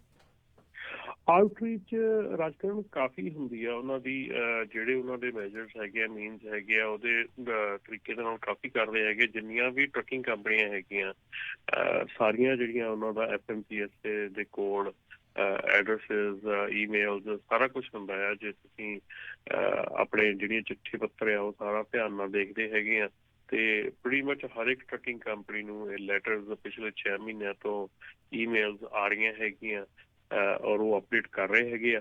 ਬਟ ਯਾ ਡੈਫੀਨੇਟਲੀ ਫਿਰ ਵੀ ਕਿਤੇ ਨਾ ਕਿਤੇ ਕਮੀ ਪੇਸ਼ੀ ਤੇ ਜ਼ਰੂਰ ਰਹਿ ਜਾਂਦੀ। ਜੀ। ਅਤੇ ਇੱਕ ਜਿਹੜਾ ਇਸ ਦੇ ਵਿੱਚ ਜ਼ਰੂਰ ਜਿਹੜਾ ਡਰੱਗ ਐਂਡ ਜਿਹੜਾ ਅਲਕੋਹਲ ਕਲੀਅਰਿੰਗ ਹਾਊਸ ਦੇ ਵਿੱਚ ਦੱਸੋ, ਬਹੁਤ ਸਾਰੇ ਜਿਹੜੇ ਆ ਆਫ ਦੀ ਏਅਰ ਜਿਹੜੇ ਰਮਨ ਜੀ ਆਪਾਂ ਨੂੰ ਕਾਲ ਆਉਂਦੀ ਆ ਵੀ ਕੀ ਜਦੋਂ ਹੁਣ ਜਿਹੜਾ ਓਨਰ ਓਪਰੇਟਰ ਜਾਂ ਜਿਹੜਾ ਡਰਾਈਵਰ ਆ ਉਸਨੇ ਜਿਹੜਾ ਇਹ ਬਣਾਉਣਾ ਆ, ਰਜਿਸਟਰ ਕਰਨਾ ਆ, ਕੀ ਉਹ ਬਣਾਉਣ ਤੋਂ ਬਾਅਦ ਦੇ ਵਿੱਚ ਜਿਹੜਾ ਡਰੱਗ ਟੈਸਟ ਜਿਹੜਾ ਹੋਣਾ ਆ ਉਹ ਕਿਸ ਤਰੀਕੇ ਦੇ ਨਾਲ ਉਹਨਾਂ ਨੇ ਉਹ ਸਾਈਨ ਕਰਨਾ ਹੈ, ਜਿਹੜੇ ਲੈਬ ਤੋਂ ਉਹਨਾਂ ਨੇ ਕਰਾਉਣਾ ਆ ਆਪ ਸਾਈਨ ਕਰਨਾ ਆ, ਜਾਂ ਜਿੱਥੋਂ ਵੀ ਜਾ ਕੇ ਕਰਾਉਣਾ ਆ ਉਹਨਾਂ ਨੂੰ ਜਾ ਕੇ ਦੱਸ ਦੇਣਾ ਵੀ ਤੁਸੀਂ ਇਨਫੋਰਮੇਸ਼ਨ ਮੇਰੇ ਜਿਹੜੇ ਅਕਾਊਂਟ ਦੇ ਵਿੱਚ ਇਸ ਤਰੀਕੇ ਦੇ ਨਾਲ ਪਾਉਣੀ? ਥੋੜ੍ਹੀ ਜਿਹੀ ਕਲੈਰਿਟੀ ਉਸ ਦੇ ਉੱਤੇ ਜਿਹੜਾ ਜ਼ਰੂਰ ਦਿਓ, ਕਾਫੀ ਲੋਕਾਂ ਨੂੰ ਜਿਹੜਾ ਕਿਤੇ ਨਾ ਕਿਤੇ ਜਿਹੜੇ ਇਸ ਦੇ ਪ੍ਰਤੀ ਭੁਲੇਖਾ ਹੈਗਾ। ਜੀ, ਇਹਦੇ ਵਿੱਚ ਸਾਰਿਆਂ ਨਾਲੋਂ ਪਹਿਲੀ ਗੱਲ ਹੈ ਕਿ ਦੋ ਕਿਸਮ ਦੇ ਅਕਾਊਂਟ ਹੈਗੇ ਜਿਹੜੇ ਕਿ ਸਾਡੀ ਕਮਿਊਨਿਟੀ ਦੇ ਨਾਲ ਅਟੈਚ ਹੈਗੇ ਆ। ਦੋ ਕਿਸਮ ਦੇ ਅਕਾਊਂਟ ਹੈਗੇ, ਇੱਕ ਆ EMPLOYER ਦਾ ਅਕਾਊਂਟ ਤੇ ਇੱਕ ਹੈਗਾ ਡਰਾਈਵਰ ਦਾ ਅਕਾਊਂਟ। ਸੋ ਡਰਾਈਵਰ ਦਾ ਅਕਾਊਂਟ ਜਿਹੜਾ ਉਸਨੂੰ ਸਿੰਪਲੀ ਇੱਕ ਪਾਸੇ ਰੱਖ ਲਈਏ ਤੇ ਜਿਹੜਾ EMPLOYER ਦਾ ਅਕਾਊਂਟ ਹੈਗਾ, EMPLOYER ਦਾ ਅਕਾਊਂਟ ਜਿਹੜਾ ਆ ਉਹ ਓਨਰ ਆਪਰੇਟਰ ਤੇ ਫਲੀਟ, ਇੱਕ ਜਾਂ ਇੱਕ ਤੋਂ ਵੱਧ ਟਰੱਕ ਜਿਨ੍ਹਾਂ ਦੇ ਆ, ਉਹ ਸਾਰਿਆਂ ਨੂੰ ਓਨਰ ਆਪਰੇਟਰ ਨੂੰ ਵੀ ਤੇ EMPLOYER ਨੂੰ ਵੀ ਇੱਕੋ ਅਕਾਊਂਟ ਦੇ ਵਿੱਚ ਜਾਣਾ ਪੈਣਾ, EMPLOYER ਦਾ ਅਕਾਊਂਟ ਖੋਲ੍ਹਣਾ ਪੈਣਾ।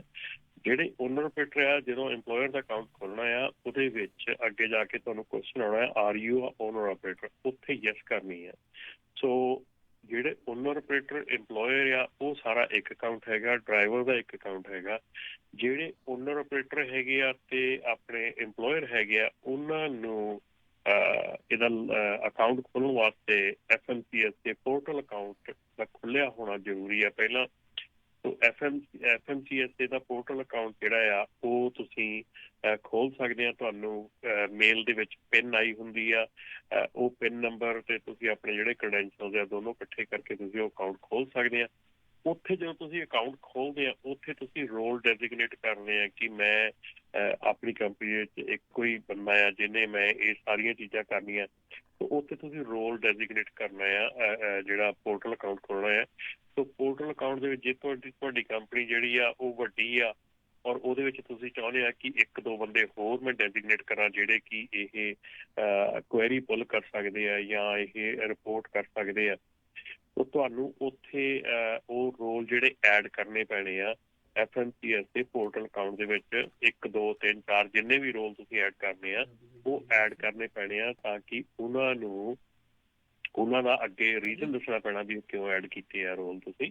ਰੋਲ ਦਾ ਮਤਲਬ ਇਹ ਆ ਕਿ ਇੱਕ ਤਾਂ ਐਡਮਿਨਿਸਟ੍ਰੇਟਰ ਹੈ ਕੰਪਨੀ ਦਾ, ਜਿਹਨੇ ਅਕਾਊਂਟ ਜਿਹੜੀ ਕੰਪਨੀ ਆ, ਸੋ ਉਹ ਹੁਣ ਕੰਪਨੀ ਦੇ ਕੋਲ 20 ਟਰੱਕ ਆ, 50 ਟਰੱਕ ਆ, 100 ਟਰੱਕ ਆ, ਉਹ ਹੁਣ ਇਕੱਲਾ ਬੰਦਾ ਹਰ ਵਾਰੀ ਉਹ ਨਹੀਂ ਪੁੱਲ ਕਰਦਾ।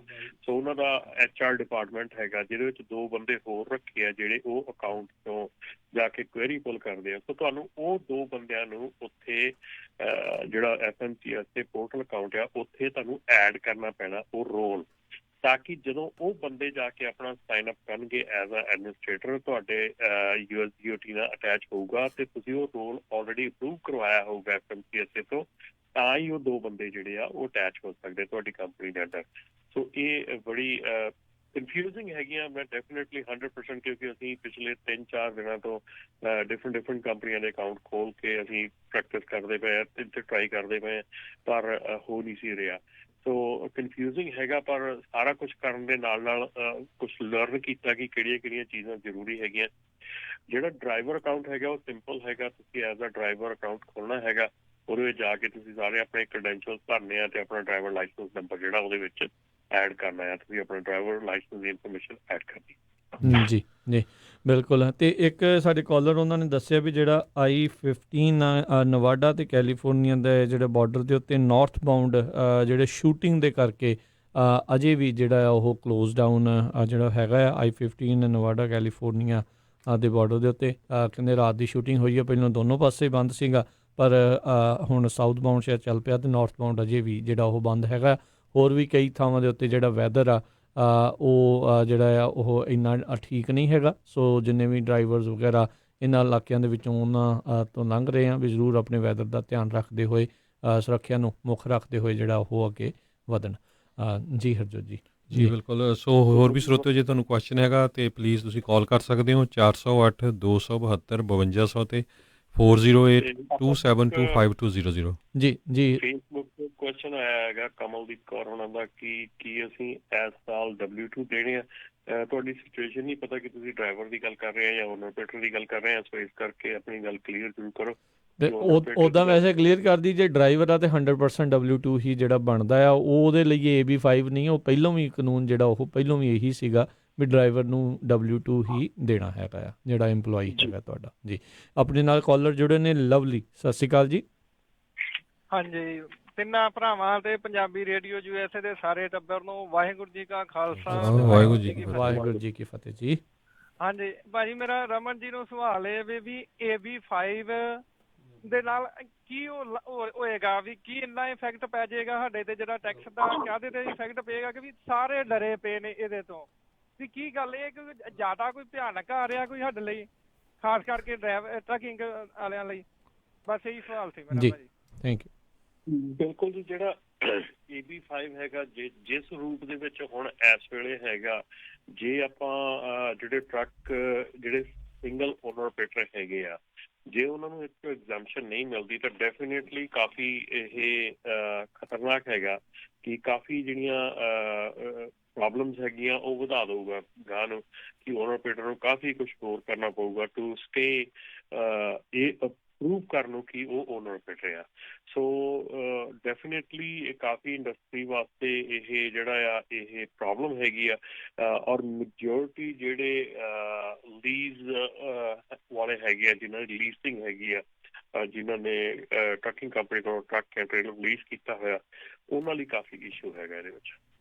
ਜਾਂ ਉਹਦੇ ਦੋਨੋਂ ਪਾਸੇ ਆ ਰਮਨ ਜੀ, ਫਾਇਦਾ ਵੀ ਹੈਗਾ ਆ ਜੇ ਤੁਹਾਡੀ ਤੁਸੀਂ ਪੇਰੋਲ 'ਤੇ ਜਾਂ W2 'ਤੇ ਜਾਂ ਤੁਹਾਡੀ ਵਰਕਰਸ ਕੌਮ ਹੈਗੀ ਆ, $1 ਮਿਲੀਅਨ ਦੀ ਕਵਰੇਜ ਹੈਗੀ ਆ, ਉਹ ਵੀ ਜਿਹੜਾ ਹੈਗਾ। ਦੂਜੇ ਨੰਬਰ 'ਤੇ ਇਹ ਆ ਵੀ ਤੁਸੀਂ ਟੈਕਸ ਸ਼ੋਅ ਕਰਦੇ ਆ ਜਦੋਂ ਤੁਸੀਂ ਰਿਟਾਇਰ ਹੋਣਾ ਆ ਅਤੇ ਤੁਹਾਡੇ ਕੁਆਟਰ ਵੀ ਬਣਨੇ ਆ। ਜੇ ਤੁਹਾਡੇ ਕੁਆਟਰ ਹੀ ਨਾ ਬਣੇ ਤਾਂ ਫਿਰ ਪ੍ਰੋਬਲਮ ਬਹੁਤ ਵੱਡੀ ਆਉਣੀ ਆ। ਆਉਣ ਵਾਲੇ ਸਮੇਂ 'ਚ ਤੁਸੀਂ ਦੇਖ ਹੀ ਰਹੇ ਆ ਵੀ ਕਿਸ ਤਰ੍ਹਾਂ ਦੇ ਰੂਲ ਜਿਹੜੇ ਆ ਉਹ ਚੇਂਜ ਹੋ ਰਿਹਾ, ਖਾਸ ਕਰਕੇ ਮੈਡੀਕੇਅਰ ਨੂੰ ਲੈ ਕੇ। ਸੋ ਦੋਨੋਂ ਪਾਸੇ ਇਹ ਹੈਗਾ ਆ। ਆਪਾਂ ਹਰਜੋਤ ਸਿੰਘ ਜੀ, ਤੁਸੀਂ ਇੰਸ਼ੋਰੈਂਸ ਕਰਦੇ ਆ, ਕਵਰਡ ਕੈਲੀਫੋਰਨੀਆ ਦੇ ਨਾਲ ਜੁੜੇ ਆ। ਹੁਣ ਕਈ ਲੋਕ 65 ਤੋਂ ਉੱਤੇ ਉਹਨਾਂ ਦੇ ਕੁਆਟਰ ਨਹੀਂ ਬਣੇ ਜੀ, ਉਹਨਾਂ ਨੂੰ ਕਿੰਨੀ ਪ੍ਰੋਬਲਮ ਉਹ ਐਡੀ ਪ੍ਰੋਬਲਮ ਆ ਰਹੀ ਆ ਨਾ ਉਹਨਾਂ ਨੂੰ। ਹੁਣ ਜਿਹੜੇ ਬੰਦੇ ਵਿਚਾਰੇ ਥੋੜਾ ਚਿਰ ਆਇਆ ਨੂੰ ਹੋਇਆ ਕੰਮ ਕਰਦੇ ਆ, ਉਹਨਾਂ ਨੂੰ ਨਾ ਤਾਂ ਮੈਡੀਕਲ ਮਿਲ ਸਕਦਾ ਤੇ ਨਾ ਮੈਡੀਕੇਅਰ, ਕਿਉਂਕਿ ਉਹਨਾਂ ਦੇ ਕੁਆਟਰ ਨਹੀਂ ਬਣੇ ਹੈਗੇ, ਜਿਨ੍ਹਾਂ ਨੇ ਟੈਕਸ ਨਹੀਂ ਭਰਿਆ ਜੀ। ਸੋ ਕਈ ਵਾਰੀ ਕੀ ਹੁੰਦਾ ਵੀ ਆਪਣੇ ਕਮਿਊਨਿਟੀ 'ਚ ਕੀ ਆ ਵੀ ਆਪਾਂ ਆਪਣੀਆਂ ਜਿਹੜੀਆਂ ਬੀਬੀਆਂ ਹੈਗੀਆਂ ਆ ਜਾਂ ਮਾਤਾਵਾਂ ਜਾਂ ਭੈਣਾਂ ਉਹ ਕੰਮ ਨਹੀਂ ਕਰਦੀਆਂ, ਉਹਨਾਂ ਦੇ ਕੁਆਟਰ ਨਹੀਂ ਬਣੇ ਹੁੰਦੇ, ਉਹ ਬੜੀ ਵੱਡੀ ਪ੍ਰੋਬਲਮ ਆਉਂਦੀ ਹੈਗੀ ਆ ਬਾਅਦ ਦੇ ਵਿੱਚ। ਸੋ ਇਹ ਕੁਆਟਰ ਜਿਹੜੇ ਆ 40 ਉਹ ਜ਼ਰੂਰ ਹਰ ਇੱਕ ਦੇ ਬਣਨੇ ਚਾਹੀਦੇ ਆ। ਆਪਾਂ ਇਹ ਵੀ ਸੋਚੋ। ਦੂਸਰੇ ਨੰਬਰ 'ਤੇ ਇਹ ਆ ਵੀ ਜੇ ਆਪਾਂ ਟੈਕਸ ਥੋੜ੍ਹਾ ਜ਼ਿਆਦਾ ਪੇ ਕਰਾਂਗੇ ਅਤੇ ਆਉਣ ਵਾਲੀਆਂ ਸਾਡੀਆਂ ਜਿਹੜੀਆਂ ਜਨਰੇਸ਼ਨ ਆ ਉਹਨਾਂ ਨੂੰ ਵੀ ਫਾਇਦਾ ਹੋਊਗਾ, ਜਿਸ ਤਰ੍ਹਾਂ ਹੁਣ ਸਾਨੂੰ ਜਿਹੜੇ ਸਭ ਤੋਂ ਪਹਿਲੀਆਂ ਜਨਰੇਸ਼ਨਾਂ ਨੇ ਜਿਹੜਾ ਟੈਕਸ ਪੇ ਕੀਤਾ ਉਹਦਾ ਹੁੰਦਾ ਹੈ ਜੀ। ਜੀ ਆਪਣੇ ਅਗਲੇ ਕਾਲਰ ਆਪਣੇ ਨਾਲ ਜੁੜੇ ਨੇ ਸਤਨਾਮ ਸਿੰਘ ਜੀ, ਸਤਿ ਸ਼੍ਰੀ ਅਕਾਲ ਜੀ।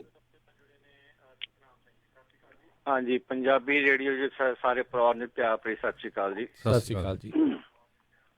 ਬਹੁਤ ਬਹੁਤ ਧੰਨਵਾਦ ਤੁਹਾਡਾ ਤਿੰਨਾਂ ਵੀਰਾਂ ਦਾ ਜੀ, ਜਾਣਕਾਰੀ ਦੇ ਰਹੇ। ਰਮਨ ਜੀ, ਮੇਰੇ ਇੱਕ ਦੋ ਕੁਐਸਚਨ ਆ, ਇਹ ਜ਼ਰੂਰ ਕਲੀਅਰ ਕਰਿਓ। ਆਪਣੇ ਮੇਰੇ ਕਈ ਵੀਰ ਮੈਨੂੰ ਪੁੱਛਦੇ, ਇੱਕ ਤਾਂ ਉਹ ਜਿਹੜਾ ਜੇ ਤੁਹਾਡੇ 8 ਦਿਨਾਂ 'ਚ 60 ਘੰਟੇ ਨਹੀਂ ਪੂਰੇ ਹੁੰਦੇ, ਉਹ ਲਾਜ਼ਮੀ ਆ ਵੀ ਤੁਹਾਡੇ 34 ਘੰਟੇ ਆਫ ਕਰਨੇ ਉਹਦੇ ਵਿੱਚ। ਅਤੇ ਕਈ ਵੀਰ ਕਨਫਿਊਜ਼ ਹੈ ਵੀ ਮੰਨ ਲਓ ਉਹ 60 ਘੰਟੇ ਪੂਰੇ ਕਰਕੇ ਤਾਂ ਹੀ ਅਸੀਂ 34 ਘੰਟੇ ਆਫ ਕਰ, ਉਹ 34 ਘੰਟੇ ਆਫ ਜਦੋਂ ਮਰਜ਼ੀ, ਜਦੋਂ ਵੀ 34 ਘੰਟੇ ਆਫ ਹੋ ਗਏ ਅਤੇ ਉਹ ਤੋਂ ਦੁਬਾਰਾ ਤੁਹਾਡੇ ਨਵੇਂ ਸ਼ੁਰੂ ਹੋ ਜਾਂਦੇ ਘੰਟੇ। ਅਤੇ ਆਹ ਜ਼ਰੂਰ ਕਲੀਅਰ ਕਰਿਓ ਕਿ ਇੱਕ ਤਾਂ ਤੁਸੀਂ ਕਰੇ ਤਾਂ ਵੀ ਕਈ ਜਿਹੜੇ ਉਹ ਵਾਇਰਲ ਹੋ ਰਹੇ ਜਿਹੜੇ ਐਲਕੋਹਲ ਡਰੱਗ ਕਲੀਅਰ ਹਾਊਸ ਵਾਲੀ ਵੀ ਉਹਦਾ ਕ੍ਰੈਸ਼ ਹੋ ਗਿਆ, ਉਹਦੀ ਐਗਜ਼ੈਂਪਸ਼ਨ ਜਾਂ ਦੇਤੀ ਕੁਛ ਵੀ ਹੈ, ਉਹ ਤਾਂ ਕਲੀਅਰ ਕਰ ਦਿੱਤਾ। ਤੇ ਆਹ ਜਿਹੜਾ ਲਾਗ ਬੁੱਕ ਦਾ ਜ਼ਰੂਰ, ਜੇ ਤੁਹਾਡੇ 8 ਘੰਟੇ 'ਚ 8 ਦਿਨਾਂ 'ਚ ਵੀ 60 ਘੰਟੇ ਨਹੀਂ ਪੂਰੇ ਹੁੰਦੇ ਤੇ ਤੁਹਾਡੇ ਲਾਜ਼ਮੀ ਹੈ ਵੀ 34 ਘੰਟੇ ਆਫ ਕਰਨੇ, ਇਹ ਕਲੀਅਰ ਕਰਿਓ ਪਲੀਜ਼ ਜੀ। ਆਪਣੇ ਰਮਨ ਜੀ ਕਮੈਂਟ ਵੀ ਕਿਸੇ ਨੇ ਪਾਇਆ ਹੈਗਾ, ਮੇਰੇ ਤਾਂ ਉਹ ਅੰਡਰਸਟੈਂਡ ਨਹੀਂ ਹੋਇਆ, ਟੈਕਨੀਕਲ ਆ, ਤੁਹਾਨੂੰ ਸੁਖਦੀਪ ਸਿੰਘ ਉਹਨਾਂ ਦਾ ਉਹ ਸਮਝ ਆਊਗਾ, ਉਹ ਦੇਖਿਓ ਜਰਾ। ਹਾਂਜੀ, ਉਹ A2 ਸਪਲਿਟ ਹੈਗੀ ਆ, ਕਿਉਂਕਿ ਦੇਖੋ ਪਹਿਲਾਂ ਜਿਹੜੀ A2 ਸਪਲਿਟ ਸੀ ਨਾ, ਇਹਨੂੰ ਆਪਾਂ ਯੂਜ਼ ਨਹੀਂ ਸੀ ਕਰਦੇ, ਕਿਉਂਕਿ ਪੇਪਰ ਵਰਕ ਦੇ ਵਿੱਚ ਉਹਨੂੰ ਯੂਜ਼ ਕਰਨਾ, ਉਹਨੂੰ ਦਿਖਾਉਣਾ ਬੜਾ ਔਖਾ ਸੀਗਾ। ਹੁਣ ਜਿਹੜੀ ਇਲੈਕਟ੍ਰੋਨਿਕ ਲੌਗ ਬੁੱਕ ਦੇ ਨਾਲ ਆ, ਉਹ ਤੁਸੀਂ A2 ਸਪਲਿਟ ਜਿਹੜੀ ਆ ਉਹ ਯੂਜ਼ ਕਰ ਸਕਦੇ ਆ। ਜਿੱਦਾਂ ਹੁਣ ਤੁਸੀਂ ਲੋਡ ਲਾਉਣ ਜਾ ਰਹੇ ਆ, ਤੁਸੀਂ ਲੋਡ ਲਾਉਣ ਤੋਂ 20 ਮੀਲ 30 ਮੀਲ ਦੂਰ ਹੈਗੇ ਆ, ਤੁਹਾਡੀ ਅਪੁਆਇੰਟਮੈਂਟ ਜਿਹੜੀ ਆ ਉਹ 2 ਘੰਟੇ ਪਹਿਲਾਂ ਹੈਗੀ ਆ, ਤੁਹਾਡੀ ਸਲੀਪ 10 ਘੰਟੇ ਦੀ ਆ, ਪਰ ਤੁਸੀਂ 8 ਘੰਟੇ ਦੇ ਬਾਅਦ ਤੁਹਾਨੂੰ ਡਰਾਈਵ ਕਰਨਾ ਓਕੇ ਹੈਗਾ। ਤੁਸੀਂ ਡਰਾਈਵ ਕਰਕੇ ਉੱਥੇ ਪਹੁੰਚ ਜਾਓ, ਉੱਥੇ ਪਹੁੰਚ ਕੇ ਜਾ ਕੇ ਤੁਸੀਂ ਉੱਥੇ 2 ਘੰਟੇ ਦਾ ਆਫ ਡਿਊਟੀ ਲੈ ਲਓ, ਤੇ ਉਹ ਤੁਹਾਡੀ 10 ਆਵਰਸ ਦੀ ਜਿਹੜੀ ਸਲੀਪ ਆ ਉਹ ਸੈਟਿਸਫਾਈ ਹੋ ਜਾਂਦੀ ਆ। ਸੋ ਇਹ ਜਿਹੜੀ ਚੀਜ਼ ਹੈਗੀ ਆ, ਜਿਹੜੀ ਆਪਣੀ ਪਹਿਲਾਂ ਹੁੰਦੀ ਸੀਗੀ ਕਿ A2 ਦੀ ਸਪਲਿਟ ਯੂਜ਼ ਨਹੀਂ ਸੀ ਹੁੰਦੀ, ਉਹ A2 ਦੀ ਸਪਲਿਟ ਹੁਣ ਬਹੁਤ ਜ਼ਿਆਦਾ ਬੰਦੇ ਜਿਹੜੇ ਉਹ ਯੂਜ਼ ਕਰਨ ਲੱਗ ਗਏ ਆ, ਕਿਉਂਕਿ ਹੁਣ ਇਲੈਕਟ੍ਰੋਨਿਕਲੀ ਤੁਹਾਨੂੰ ਉਹ ਲੌਗ ਬੁੱਕ ਸਾਰਾ ਕੁਝ ਦਿਖਾਈ ਜਾਂਦੀ ਹੈ ਕਿੱਦਾਂ ਕਰਨਾ ਹੈਗਾ ਤੁਹਾਡੇ। ਉਹ ਸਾਰਾ ਉਹਨਾਂ ਨੇ ਉਹਦੇ ਵਿੱਚ ਐਕਸਪਲੇਨ ਕੀਤਾ ਕਿ A2 ਦੀ ਸਪਲਿਟ ਜਿਹੜੀ ਆ ਉਹ ਕਿਵੇਂ ਕੰਮ ਕਰਦੀ ਆ। ਜਿਹੜਾ ਦੂਸਰਾ ਕੁਐਸਚਨ ਸੁਦਾਮ ਭਾਜੀ ਦਾ ਆ ਕਿ ਜਿਹੜੀ 34 ਘੰਟਿਆਂ ਵਾਲਾ, ਹਾਂਜੀ, 8 ਦਿਨਾਂ ਦੇ ਵਿੱਚ 60 ਘੰਟੇ ਜਾਂ 70 ਘੰਟੇ ਪੂਰੇ ਨਹੀਂ ਹੁੰਦੇ, ਸੋ ਉਹ ਹਮੇਸ਼ਾ ਜਿਹੜਾ ਪਹਿਲਾਂ ਸੀਗਾ ਇੱਕ ਹੁੰਦਾ ਸੀ, ਆਪਾਂ ਰੋਲਿੰਗ ਲੌਗ ਬੁੱਕ ਕਹਿੰਦੇ ਸੀਗੇ। ਰੋਲਿੰਗ ਲੌਗ ਬੁੱਕ ਹੁੰਦੀ ਆ ਕਿ ਜਿਹੜੇ ਤੁਹਾਡੇ ਘੰਟੇ ਪੂਰੇ ਨਹੀਂ ਹੋਏ ਤੇ ਨੈਕਸਟ ਡੇ 12 ਵਜੇ ਤੋਂ ਬਾਅਦ ਉਹ ਤੁਹਾਨੂੰ ਘੰਟੇ ਅਵੇਲੇਬਲ ਹੋ ਜਾਂਦੇ, ਜਿਹੜੇ ਰਹਿੰਦੇ ਸੀ ਪਹਿਲੇ ਦਿਨ ਤੋਂ। 7ਵੇਂ ਦਿਨ ਤੋਂ ਬਾਅਦ 8ਵੇਂ ਦਿਨ ਤੁਹਾਨੂੰ ਉਹ ਘੰਟੇ ਜਿਹੜੇ ਆ ਰੋਲ ਇਨ ਹੋ ਜਾਂਦੇ ਆ, ਤੁਹਾਨੂੰ ਉਹ ਐਕਸਟਰਾ ਆਵਰਸ ਮਿਲ ਜਾਂਦੇ ਆ। ਸੋ ਜੇ ਤੁਹਾਡੇ ਆਵਰਸ 70 ਪੂਰੇ ਨਹੀਂ ਹੋਏ, ਤੁਹਾਡੇ ਆਵਰਸ ਰਹਿੰਦੇ ਆ, ਉਹ ਆਵਰਸ ਤੁਹਾਨੂੰ ਰੋਲ ਹੋ ਜਾਂਦੇ ਆ, ਉਹ ਤੁਸੀਂ 34 ਘੰਟੇ ਗਾਂਹ ਪੁਸ਼ ਹੋ ਜਾਂਦੀ ਆ। ਸੋ ਜਦੋਂ ਤੁਹਾਡੇ 70 ਘੰਟੇ ਪੂਰੇ ਹੁੰਦੇ, 34 ਘੰਟੇ ਉਦੋਂ ਰਿਕੁਆਇਰਡ ਆ। ਜੇ 70 ਘੰਟੇ ਤੁਹਾਡੇ ਪੂਰੇ ਨਹੀਂ ਹੋਏ ਤੇ ਉਹ ਰੋਲਿੰਗ ਲੌਗ ਬੁੱਕ 'ਚ ਚਲਾ ਜਾਂਦਾ। ਜੀ ਜੀ ਜੀ ਬਿਲਕੁਲ। ਸੋ ਬਿਲਕੁਲ, ਜੇ ਤੁਹਾਡਾ ਵੀ ਕੋਈ ਜਿਹੜਾ ਜੀ ਉਹ ਸਵਾਲ ਹੈਗਾ, ਤੁਸੀਂ ਵੀ ਕਾਲ ਕਰ ਸਕਦੇ ਹੋ। ਨੰਬਰ ਹੈਗਾ ਜੀ 408 272 5200 4082725200 ਦੇ ਉੱਤੇ। ਇੱਕ ਸਵਾਲ ਆਪਾਂ ਨੂੰ ਜੀ ਸਵਾਲ ਆਇਆ ਤੇ ਫੇਸਬੁੱਕ ਤੇ ਗੋਲਡੀ ਸਿੰਘ ਹੁਣਾਂ ਦਾ ਕਿ ਉਹਨਾਂ ਨੇ ELD ਇੰਸਟਾਲ ਕੀਤੀ ਆ ਤੇ ਸਟਿਲ ਪੇਪਰ ਲੌਗ 8 ਦਿਨ ਦੀ। ਨਹੀਂ ਜੀ, ਤੁਹਾਨੂੰ ਖਾਲੀ ਪੇਪਰ ਲੌਗ ਰੱਖਣੇ ਪੈਣੇ ਆ, ਜਿਹੜੇ ਆਪਣੇ ਲੂਜ਼ਲੀ ਪੇਪਰ ਲੌਗ ਹੁੰਦੇ ਆ ਖਾਲੀ, ਉਹ ਰੱਖਣੇ ਪੈਣੇ। ਉਹ ਰਿਕੁਆਇਰਮੈਂਟ ਹੈਗੀ ਆ ਤੁਹਾਡੇ ਟਰੱਕ ਦੇ ਵਿੱਚ ਹੋਣੇ ਚਾਹੀਦੇ ਆ, ਜਿਹੜੇ ਘੱਟੋ ਘੱਟ ਨਹੀਂ ਤਾਂ 8-10 ਪੇਜ ਜਿਹੜੇ ਆ ਉਹ ਹੋਣੇ ਚਾਹੀਦੇ ਆ, ਤਾਂ ਕਿ ਜੇ ਤੁਹਾਡੀ ELD ਮੈਲ ਫੰਕਸ਼ਨ ਹੋ ਜਾਵੇ ਤੇ ਤੁਸੀਂ ਉਹ ਪੇਪਰ ਲੌਗ ਯੂਜ਼ ਕਰਕੇ ਬਾਕੀ ਵਾਪਸ ਆਪਣੇ ਬੇਸ ਤੇ ਆ ਜਾਓ। ਸੋ ਉਹ ਰਿਕੁਆਇਰਡ ਹੈਗਾ। ਸੋ ਉਹਦੇ ਵਿੱਚ ਇਹਦੀ ਕੋਈ ਜ਼ਰੂਰੀ ਨਹੀਂ ਕਿ ਤੁਸੀਂ ਉਹ ਬਣਾਉਣੇ ਵੀ ਆ ਨਾਲ, ਉਹਨਾਂ ਨੂੰ ਕੰਸਟਰਕਟ ਵੀ ਕਰਨਾ, ਉਹ ਜ਼ਰੂਰੀ ਨਹੀਂ ਹੈਗਾ। ਪਰ ਤੁਹਾਨੂੰ ਲੌਗ ਜਿਹੜੇ ਪੇਪਰ ਲੌਗ ਆ ਉਹ ਨਾਲ ਰੱਖਣੇ ਚਾਹੀਦੇ ਆ। ਜੇ ਤੁਸੀਂ ਇਹ ਜਿਹੜਾ ਲਾਅ ਹੈਗਾ, ਇਹਦੇ ਵਿੱਚ ਲਾਅ ਦੇ ਵਿੱਚ ਰਿਕੁਆਇਰਡ ਹੈਗਾ ਕਿ ਤੁਹਾਨੂੰ ਰੱਖਣੇ ਪੈਣੇ। ਅੱਜ ਕੱਲ੍ਹ ਰਾਜਕਿਰਨ ਬਹੁਤ ਜਿਹੜੀਆਂ ਟਿਕਟਸ ਮੈਨੂੰ ਜਿਹੜੀਆਂ ਕਾਪੀਜ਼ ਵਗੈਰਾ ਭੇਜੀਆਂ ਜਾ ਰਹੀਆਂ ਜਾਂ ਆ ਰਹੀਆਂ ਮੈਨੂੰ, ਉਹਨਾਂ ਵਿੱਚ ਬਹੁਤ ਕਾਪੀਜ਼ ਉਹਦੀਆਂ ਟਿਕਟਸ ਦੇ ਵਿੱਚ ਇਹ ਆ ਕਿ ਡਰਾਈਵਰ ਜਿਹੜੀ ਟ੍ਰੇਨਿੰਗ ਆ ਉਹਦਾ ਕੁਐਸਚਨ ਬਹੁਤ ਜ਼ਿਆਦਾ ਵੱਡਾ ਹੈਗਾ ਕਿ ਡਰਾਈਵਰ ਨੂੰ ਪਤਾ ਨਹੀਂ ਲੱਗ ਰਿਹਾ ਕਿ ਕਿਵੇਂ ਉਹਨੂੰ ਟ੍ਰਾਂਸਫਰ ਕਰਨੇ ਆ, ਆਪਣੇ ਲੌਗ ਕਿਵੇਂ ਟ੍ਰਾਂਸਫਰ ਕਰਨੇ ਆ, ਜਾਂ ਡਰਾਈਵਰ ਕੋਲ ਆਪਣਾ ਉਹ ਨਹੀਂ ਹੈਗਾ, ਜਿਹੜਾ ਇੰਸਟਰਕਸ਼ਨ ਕਾਰਡ ਨਹੀਂ ਹੈਗਾ। ਹੁਣ ਕਈ ਜਿਹੜੀਆਂ ELD ਕੰਪਨੀਆਂ ਹੈਗੀਆਂ, ਉਹਨਾਂ ਨੇ ਵਿੱਚ ਹੀ ਇੰਸਟਰਕਸ਼ਨ ਕਾਰਡ ਜਿਹੜੇ ਆ ਉਹ ਬਣਾਤੇ ਆ ELD ਦੇ ਵਿੱਚ ਹੀ। ਕਈ ਕੁਛ ਹੋਇਆ ਪਿਆ, ਪਰ ਜੇ ਤੁਹਾਡੇ ਡਰਾਈਵਰ ਨੂੰ ਪਤਾ ਨਹੀਂ ਗਾ ਵੀ ਉਹ ਕਿੱਥੇ ਪਿਆ ਆ ਜਾਂ ਕਿੱਥੇ ਰੱਖਿਆ ਆ ਜਾਂ ਕਿੱਦਾਂ ਉਹਨੂੰ ਦਿਖਾਉਣਾ ਆ, ਸੋ ਜ਼ਿਆਦੀਆਂ ਟਿਕਟ ਜਿਹੜੀਆਂ ਇਸ ਵੇਲੇ ਆ ਨਾ ਉਹ ਡਰਾਈਵਰ ਟ੍ਰੇਨਿੰਗ ਦੇ ਉੱਤੇ ਹੋ ਰਹੀਆਂ, ਕਿਉਂਕਿ ਡਰਾਈਵਰ ਫੁੱਲੀ ਟ੍ਰੇਨ ਨਹੀਂ ਹੈਗੇ। ਜੀ ਜੀ ਬਿਲਕੁਲ, ਇਹ ਚੀਜ਼ ਜ਼ਰੂਰੀ ਆ, ਅਹਿਮ ਆ। ਜਿਨ੍ਹਾਂ ਦੇ ਵੀ ELD ਜਿਹੜੀਆਂ ਲੱਗੀਆਂ, ਕੰਪਨੀਆਂ ਵੀ ਜਿਹੜਾ ਇਸ ਦੇ ਉੱਤੇ ਜਿਹੜਾ ਉਹ ਧਿਆਨ ਦੇਣ ਆਪਣੇ ਡਰਾਈਵਰਸ ਨੂੰ, ਜਿਹੜਾ ਉਹ ਸਿਖਾਉਣ, ਅਤੇ ਬਾਕੀ ਜਿਹੜੇ ਖੁਦ ਜਿਹੜੇ ਚਲਾ ਰਹੇ ਆ ਉਹ ਵੀ ਇਸ ਦੇ ਉੱਤੇ ਜਿਹੜਾ ਅਹਿਮ ਧਿਆਨ ਜਿਹੜਾ ਦੇ ਕੇ ਰੱਖਣ, ਕਿਉਂਕਿ ਉਹਦੇ ਨਾਲ ਦੇਖੋ ਤੁਹਾਡਾ ਹੀ ਟਾਈਮ ਜਿਹੜਾ ਉਹ ਖਰਾਬ ਹੁੰਦਾ। ਤੁਹਾਨੂੰ ਜਿਹੜੀ ਟਿਕਟ ਮਿਲੂਗੀ, ਇੱਕ ਤਾਂ ਫਾਈਨੈਂਸ਼ੀਅਲ ਅਤੇ ਨਾਲੇ ਟਾਈਮ ਪੱਖੋਂ ਵੀ ਤੁਹਾਨੂੰ ਜਿਹੜਾ ਆ ਉਹ ਵੇਸਟੇਜ ਇਸ ਦੇ ਵਿੱਚ ਜਿਹੜੀ ਉਹ ਹੁੰਦੀ ਆ। ਸੋ ਜਦੋਂ ਪਤਾ ਵੀ ਇਹ ਸਾਰੀਆਂ ਚੀਜ਼ਾਂ ਰੱਖਣੀਆਂ ਪੈਣੀਆਂ, ਆਪਾਂ ਪਹਿਲਾਂ ਹੀ ਜਿਹੜੀਆਂ ਰੱਖ ਕੇ ਤੁਰੀਏ। ਜੀ ਇੱਕ ਗੱਲ ਰਮਨ ਜੀ, ਮੈਨੂੰ ਇਹਦਾ ਆਨਸਰ ਦਿਓ ਵੀ ਜਿੰਨੇ ਵੀ ਆਪਣੇ ਬਿਜ਼ਨਸਸ ਆ, ਮੋਸਟਲੀ ਕੋਈ ਵੀ, ਚਾਹੇ ਉਹ ਰੀਅਲ ਸਟੇਟ ਦਾ ਆ, ਇੰਸ਼ੋਰੈਂਸ ਦਾ ਆ, ਚਾਹੇ ਉਹ ਡਾਕਟਰ ਪ੍ਰੋਫੈਸ਼ਨ 'ਚ ਆ, ਕਿਸੇ 'ਚ ਵੀ ਆ, ਉਹਨਾਂ ਨੂੰ ਹਰ ਸਾਲ ਕੰਟੀਨਿਊਇੰਗ ਐਜੂਕੇਸ਼ਨ ਕਰਨੀ ਪੈਂਦੀ ਆ। 40 ਘੰਟੇ ਦੀ ਜਾਂ 80 ਘੰਟੇ ਦੀ, 25 ਘੰਟੇ ਦੀ ਉਹਨਾਂ ਦੀ ਰਿਕੁਆਇਰਮੈਂਟ ਹੁੰਦੀ ਆ ਜਦੋਂ ਲਾਇਸੈਂਸ 2 ਸਾਲ ਬਾਅਦ ਰਿਨਿਊ ਹੁੰਦਾ। ਸੋ ਟਰੱਕਿੰਗ ਦੇ ਵਿੱਚ ਮੈਨੂੰ ਲੱਗਦਾ ਹੈ ਕਿ ਇੱਦਾਂ ਦੀ ਆ, ਜਦੋਂ ਤੁਸੀਂ ਇੱਕ ਵਾਰੀ ਟਰੱਕ ਦਾ ਲਾਇਸੈਂਸ ਲੈ ਲਿਆ, ਉਹ ਤੋਂ ਬਾਅਦ ਕੋਈ ਐਜੂਕੇਸ਼ਨ ਨਾਲ, ਕੋਈ ਕਲਾਸਿਸ ਵੱਲ ਕੋਈ ਵੀ ਜਿਹੜਾ ਆਪਣਾ ਬੰਦਾ ਧਿਆਨ ਨਹੀਂ ਕਰਦਾ, ਅਤੇ ਨਾ ਹੀ ਮੈਨੂੰ ਲੱਗਦਾ ਵੀ ਕੋਈ ਜਿਹੜੇ ਕੰਪਨੀਆਂ ਵਾਲੇ ਉਹ ਇੱਧਰ ਨੂੰ ਜਾਂਦੇ ਆ। ਸੋ ਇਹਦੇ ਬਾਰੇ ਥੋੜ੍ਹਾ ਦੱਸੋ। ਨਹੀਂ, ਬਿਲਕੁਲ ਤੁਹਾਡੀ ਗੱਲ ਸਹੀ ਹੈ, ਪਰ ਜਿਹੜੀਆਂ ਥੋੜ੍ਹੀਆਂ ਜਿਹੀਆਂ ਐਸਟੈਬਲਿਸ਼ ਕੰਪਨੀਆਂ ਹੈਗੀਆਂ, ਵਧੀਆ ਕੰਪਨੀਆਂ ਹੈਗੀਆਂ, ਉਹਨਾਂ ਦੀ ਡਰਾਈਵਰ ਦੀ ਇੱਕ ਮੀਟਿੰਗ ਟ੍ਰੇਨਿੰਗ ਚੱਲਦੀ ਰਹਿੰਦੀ ਆ। ਨਵਾਂ ਇਕਵਿਪਮੈਂਟ ਆਇਆ, ਨਵਾਂ ਕੋਈ ਡਿਵਾਈਸ ਆਇਆ, ਤੇ ਉਹ ਲਾਈਨਵਾਰ ਆਪਣਾ ਇਹ ਕੰਮ ਕਰਦੇ ਰਹਿੰਦੇ ਆ। ਪਰ ਬਹੁਤ ਘੱਟ ਕੰਪਨੀਆਂ ਆਪਣੀ ਕਮਿਊਨਿਟੀ ਦੇ ਵਿੱਚ ਹੈਗੀਆਂ ਜਿਹੜੀਆਂ ਕਿ ਇਸ ਪਾਸੇ ਨੂੰ ਧਿਆਨ ਦਿੰਦੀਆਂ। ਭਾਜੀ ਆਪਾਂ ਗੱਲ ਕੀ ਕਰਦੇ ਹਾਂ, ਆਪਾਂ ਤਾਂ ਇਹ ਗੱਲ ਕਰਦੇ ਵੀ ਜਿਹੜੀ ਕੰਟੀਨਿਊ ਐਜੂਕੇਸ਼ਨ ਦੀ ਗੱਲ ਕਰਦੇ ਹਾਂ। ਆਪਾਂ ਤਾਂ ਪਹਿਲੇ ਦਿਨ ਹੀ ਨਹੀਂ ਸਿਖਾ ਕੇ ਭੇਜਦੇ ਡਰਾਈਵਰ ਨੂੰ ਵੀ ਉਹਨੇ ਕੀ ਕਰਨਾ ਹੈ। ਪਹਿਲੇ ਦਿਨ ਤੋਂ ਹੀ ਨਹੀਂ ਭੇਜਦੇ ਕਿ ਕਿਵੇਂ ਉਹਨੇ ਲੌਗ ਬੁੱਕ ਦੇਖਣੀ ਹੈ, ਕਿਵੇਂ ਉਹਨੇ ਆਫਿਸ ਨੂੰ। ਮੇਰੇ ਖਿਆਲ 'ਚ ਗਿਣਤੀ ਮਿਣਤੀ ਦੇ ਕੰਪਨੀਆਂ ਹੋਣੀਆਂ, ਲੋਕੀ ਹੋਣਗੇ ਜਿਹੜੇ ਕਿ ਡਰਾਈਵਰ ਨੂੰ ਫੁੱਲੀ ਟ੍ਰੇਨ ਕਰਕੇ ਤੋਰਦੇ ਆ ਕਿ ਕਿਵੇਂ ਕਰਨਾ ਆ। ਹੁਣ ਡਰਾਈਵਰ ਮੈਨੂੰ ਕਈ ਵਾਰੀ ਪਤਾ ਲੱਗਦਾ ਕਿ ਸਕੇਲ ਤੇ ਡਰਾਈਵਰ ਬੈਠਾ ਤੇ ਉੱਥੋਂ ਹੁਣ ਉਹ ਪੁੱਛ ਰਿਹਾ ਵੀ ਭਾਈ ਮੇਰਾ ਆਹ ਕਿੱਥੇ ਆ, ਮੇਰਾ ਆਹ ਕਿੱਥੇ ਆ। ਉਹਦੀਆਂ ਚੀਜ਼ਾਂ ਜਿਹੜੀਆਂ ਆ ਉਹ ਕਾਫੀ ਜਿਹੜੀ ਪ੍ਰੋਬਲਮ ਹੈਗੀ ਹੈ। ਸੋ ਕੰਟੀਨਿਊ ਐਜੂਕੇਸ਼ਨ ਦਾ ਤਾਂ ਸਵਾਲ ਹੀ ਪੈਦਾ ਨਹੀਂ ਹੁੰਦਾ, ਆਪਾਂ ਤਾਂ ਸਟਾਰਟਿੰਗ ਐਜੂਕੇਸ਼ਨ ਵੀ ਨਹੀਂ ਦਿੰਦੇ। ਬਿਲਕੁਲ ਜੀ, ਸਭ ਨੂੰ ਵੀ ਪਤਾ ਵੀ ਲਾਇਸੈਂਸ ਲੈਣ ਤੋਂ ਜਿਹੜੇ ਇਹ ਕੰਮ ਜਿਹੜਾ ਸ਼ੁਰੂ ਹੋ ਜਾਂਦਾ ਵੀ ਕਿੱਦਾਂ ਐਜੂਕੇਸ਼ਨ ਨੂੰ ਸਾਈਡ 'ਤੇ ਰੱਖ ਕੇ ਆਪਾਂ ਜਿਹੜਾ ਕੰਮ ਜਲਦੀ ਉਹ ਕਰ ਲੈਣਾ। ਫਿਰ ਉਹਦੇ ਕਰਕੇ ਫਿਰ ਇਹ ਜਿਹੜੀਆਂ ਪ੍ਰੋਬਲਮਸ ਆ ਅੱਗੇ ਫਿਰ ਐਕਸਪੋਨੈਂਸ਼ੀਅਲੀ ਵੱਧਦੀਆਂ ਹੀ ਜਾਂਦੀਆਂ ਨੇ। ਆਪਣੇ ਕੁਝ ਕਾਲਰਸ ਆਪਣੇ ਨਾਲ ਜੁੜੇ ਨੇ। ਕੇਵਲ ਸਿੰਘ ਜੀ, ਸਤਿ ਸ਼੍ਰੀ ਅਕਾਲ। ਸਤਿ ਸ਼੍ਰੀ ਅਕਾਲ ਸਤਿਵੀਰਨ ਜੀ। ਸਤਿ ਸ਼੍ਰੀ ਅਕਾਲ। ਹਾਂਜੀ ਭਾਜੀ, ਇੱਕ ਤੇ ਇਹ ਦੱਸਿਓ ਵੀ 8 ਘੰਟੇ ਦੀ ਸਲੀਪ ਤੋਂ ਬਾਅਦ ਆਪਾਂ ਨੂੰ ਆਫ ਡਿਊਟੀ ਪਾਉਣੀ ਪੈਣੀ ਹੈ ਕਿ ਜਾਂ ਔਨ ਡਿਊਟੀ ਕਿੰਨੇ ਦੇਰ ਦੀ ਪਾ ਕੇ ਤੇ ਆਪਾਂ ਡਰਾਈਵ 'ਚ ਪਾ ਸਕਦੇ ਆ। ਤੇ ਦੂਜਾ ਭਾਜੀ ਇਹਦੇ ਨਾਲ ਦਾ ਹੀ ਇੱਕ ਹੋਰ ਕੁਐਸਚਨ ਆ ਵੀ 10 ਘੰਟੇ ਵੀ ਆਪਾਂ ਪੂਰੀ ਸਲੀਪ ਲੈਣੀ ਪੈਣੀ ਕਿ ਜਾਂ ਉਹਨੂੰ ਆਫ ਡਿਊਟੀ ਪਾ ਕੇ 9.5 ਘੰਟੇ ਦੀ ਸਲੀਪ ਲੈ ਕੇ ਅੱਧੇ ਘੰਟੇ ਦੀ ਆਫ ਡਿਊਟੀ ਪਾ ਕੇ ਫਿਰ ਔਨ ਡਿਊਟੀ ਪਾਉਣੀ ਪੈਣੀ ਸਾਨੂੰ। ਇਹਦੇ ਬਾਰੇ ਮਾੜਾ ਜਿਹਾ ਐਕਸਪਲੇਨ ਕਰਿਓ ਭਾਜੀ। ਥੈਂਕ ਯੂ ਜੀ। ਭਾਜੀ ਤੁਸੀਂ 8 ਘੰਟੇ ਦੀ ਸਲੀਪ ਤੋਂ ਬਾਅਦ ਤੁਸੀਂ ਡਰਾਈਵ ਕਰ ਸਕਦੇ ਆ।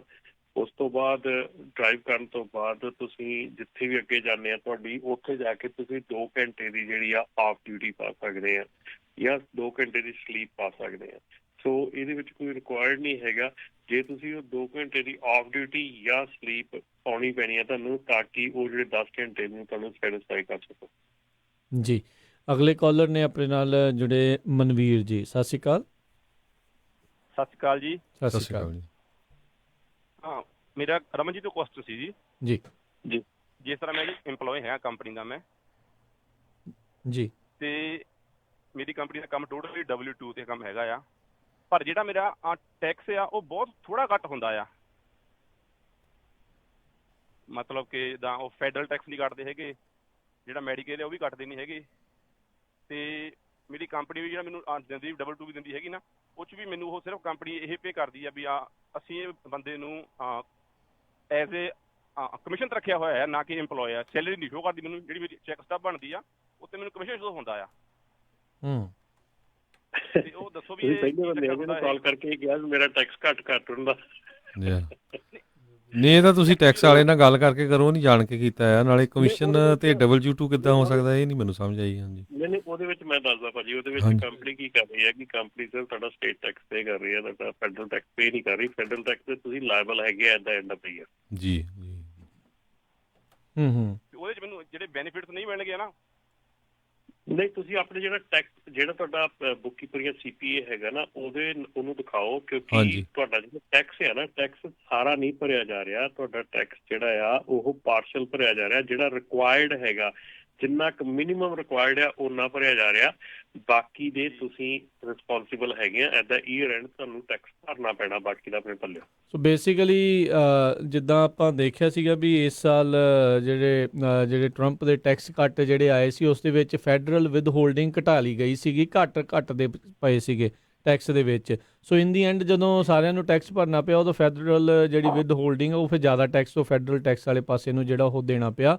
ਕਿਤੇ ਨਾ ਕਿਤੇ ਇਹ ਆ ਵੀ ਤੁਹਾਨੂੰ ਉਹ ਖੁਸ਼ ਕਰ ਰਿਹਾ ਵੀ ਦੇਖੋ ਵੀ ਚੈੱਕ ਤੇਰਾ ਅਸੀਂ ਵੱਡਾ ਕਰਕੇ ਦੇ ਰਹੇ ਹਾਂ, ਪਰ ਇਨ ਦੀ ਐਂਡ ਜਦੋਂ ਤੁਸੀਂ ਈਅਰ ਐਂਡ ਦੇ ਵਿੱਚ ਜਦੋਂ ਤੁਸੀਂ ਟੈਕਸ ਭਰਨਾ, ਤੁਸੀਂ ਕਹਿੰਦਾ ਹਾਏ ਇੰਨੇ ਦੇਣੇ ਪੈ ਗਏ ਆ।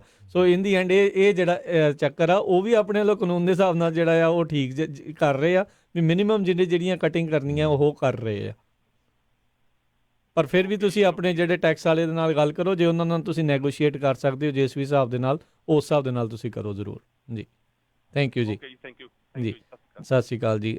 ਅਗਲੇ ਜਿਹੜੇ ਕਾਲਰ ਨੇ ਆਪਣੇ ਨਾਲ ਜੁੜੇ, ਰਣਜੀਤ ਜੀ, ਸਤਿ ਸ਼੍ਰੀ ਅਕਾਲ ਜੀ। ਰਣਜੀਤ ਜੀ ਹਾਂਜੀ, ਤਿੰਨਾਂ ਭਰਾਵਾਂ ਨੂੰ ਸਤਿ ਸ਼੍ਰੀ ਅਕਾਲ ਜੀ। ਸਤਿ ਸ਼੍ਰੀ ਅਕਾਲ ਜੀ। ਹਰਜੋਤ ਭਾਜੀ, ਡਰਾਈਵਰ ਨੇ ਤੇ ਉਹਨਾਂ ਨੂੰ ਮੈਂ W2 ਦੇਣਾ ਹੈ, ਤੇ ਜਿਹੜੀ ਮੈਨੂੰ ਇੱਕ ਹੁੰਦੀ ਆ ਵਰਕਰਸ ਕੌਮ, ਇੱਕ ਹੁੰਦੀ ਆ OAC ਇੰਸ਼ੋਰੈਂਸ, ਓਕੂਪੇਸ਼ਨਲ ਐਕਸੀਡੈਂਟ ਇੰਸ਼ੋਰੈਂਸ, ਕੀ ਉਹ ਅਕੋਰਡਿੰਗ ਟੂ ਲਾ ਮੈਂ ਉਹਨਾਂ ਨੂੰ ਜੇ ਵਰਕਰਸ ਕੌਮ ਨਹੀਂ ਦਿੰਦਾ ਤੇ ਉਹ ਇੰਸ਼ੋਰੈਂਸ ਦੇ ਸਕਦਾ ਤੇ ਮੈਨੂੰ ਵਰਕਰਸ ਕੌਮ ਹੀ ਦੇਣੀ ਪੈਣੀ? ਨਹੀਂ, ਜੇ ਤੁਸੀਂ W2 ਤੇ ਆ, ਤੁਸੀਂ ਪੇਰੋਲ ਕੱਟਦੇ ਆ ਤੇ ਤੁਹਾਨੂੰ ਵਰਕਰਸ ਕੌਮ ਹੀ ਲੈਣੀ ਪੈਣੀ ਆ।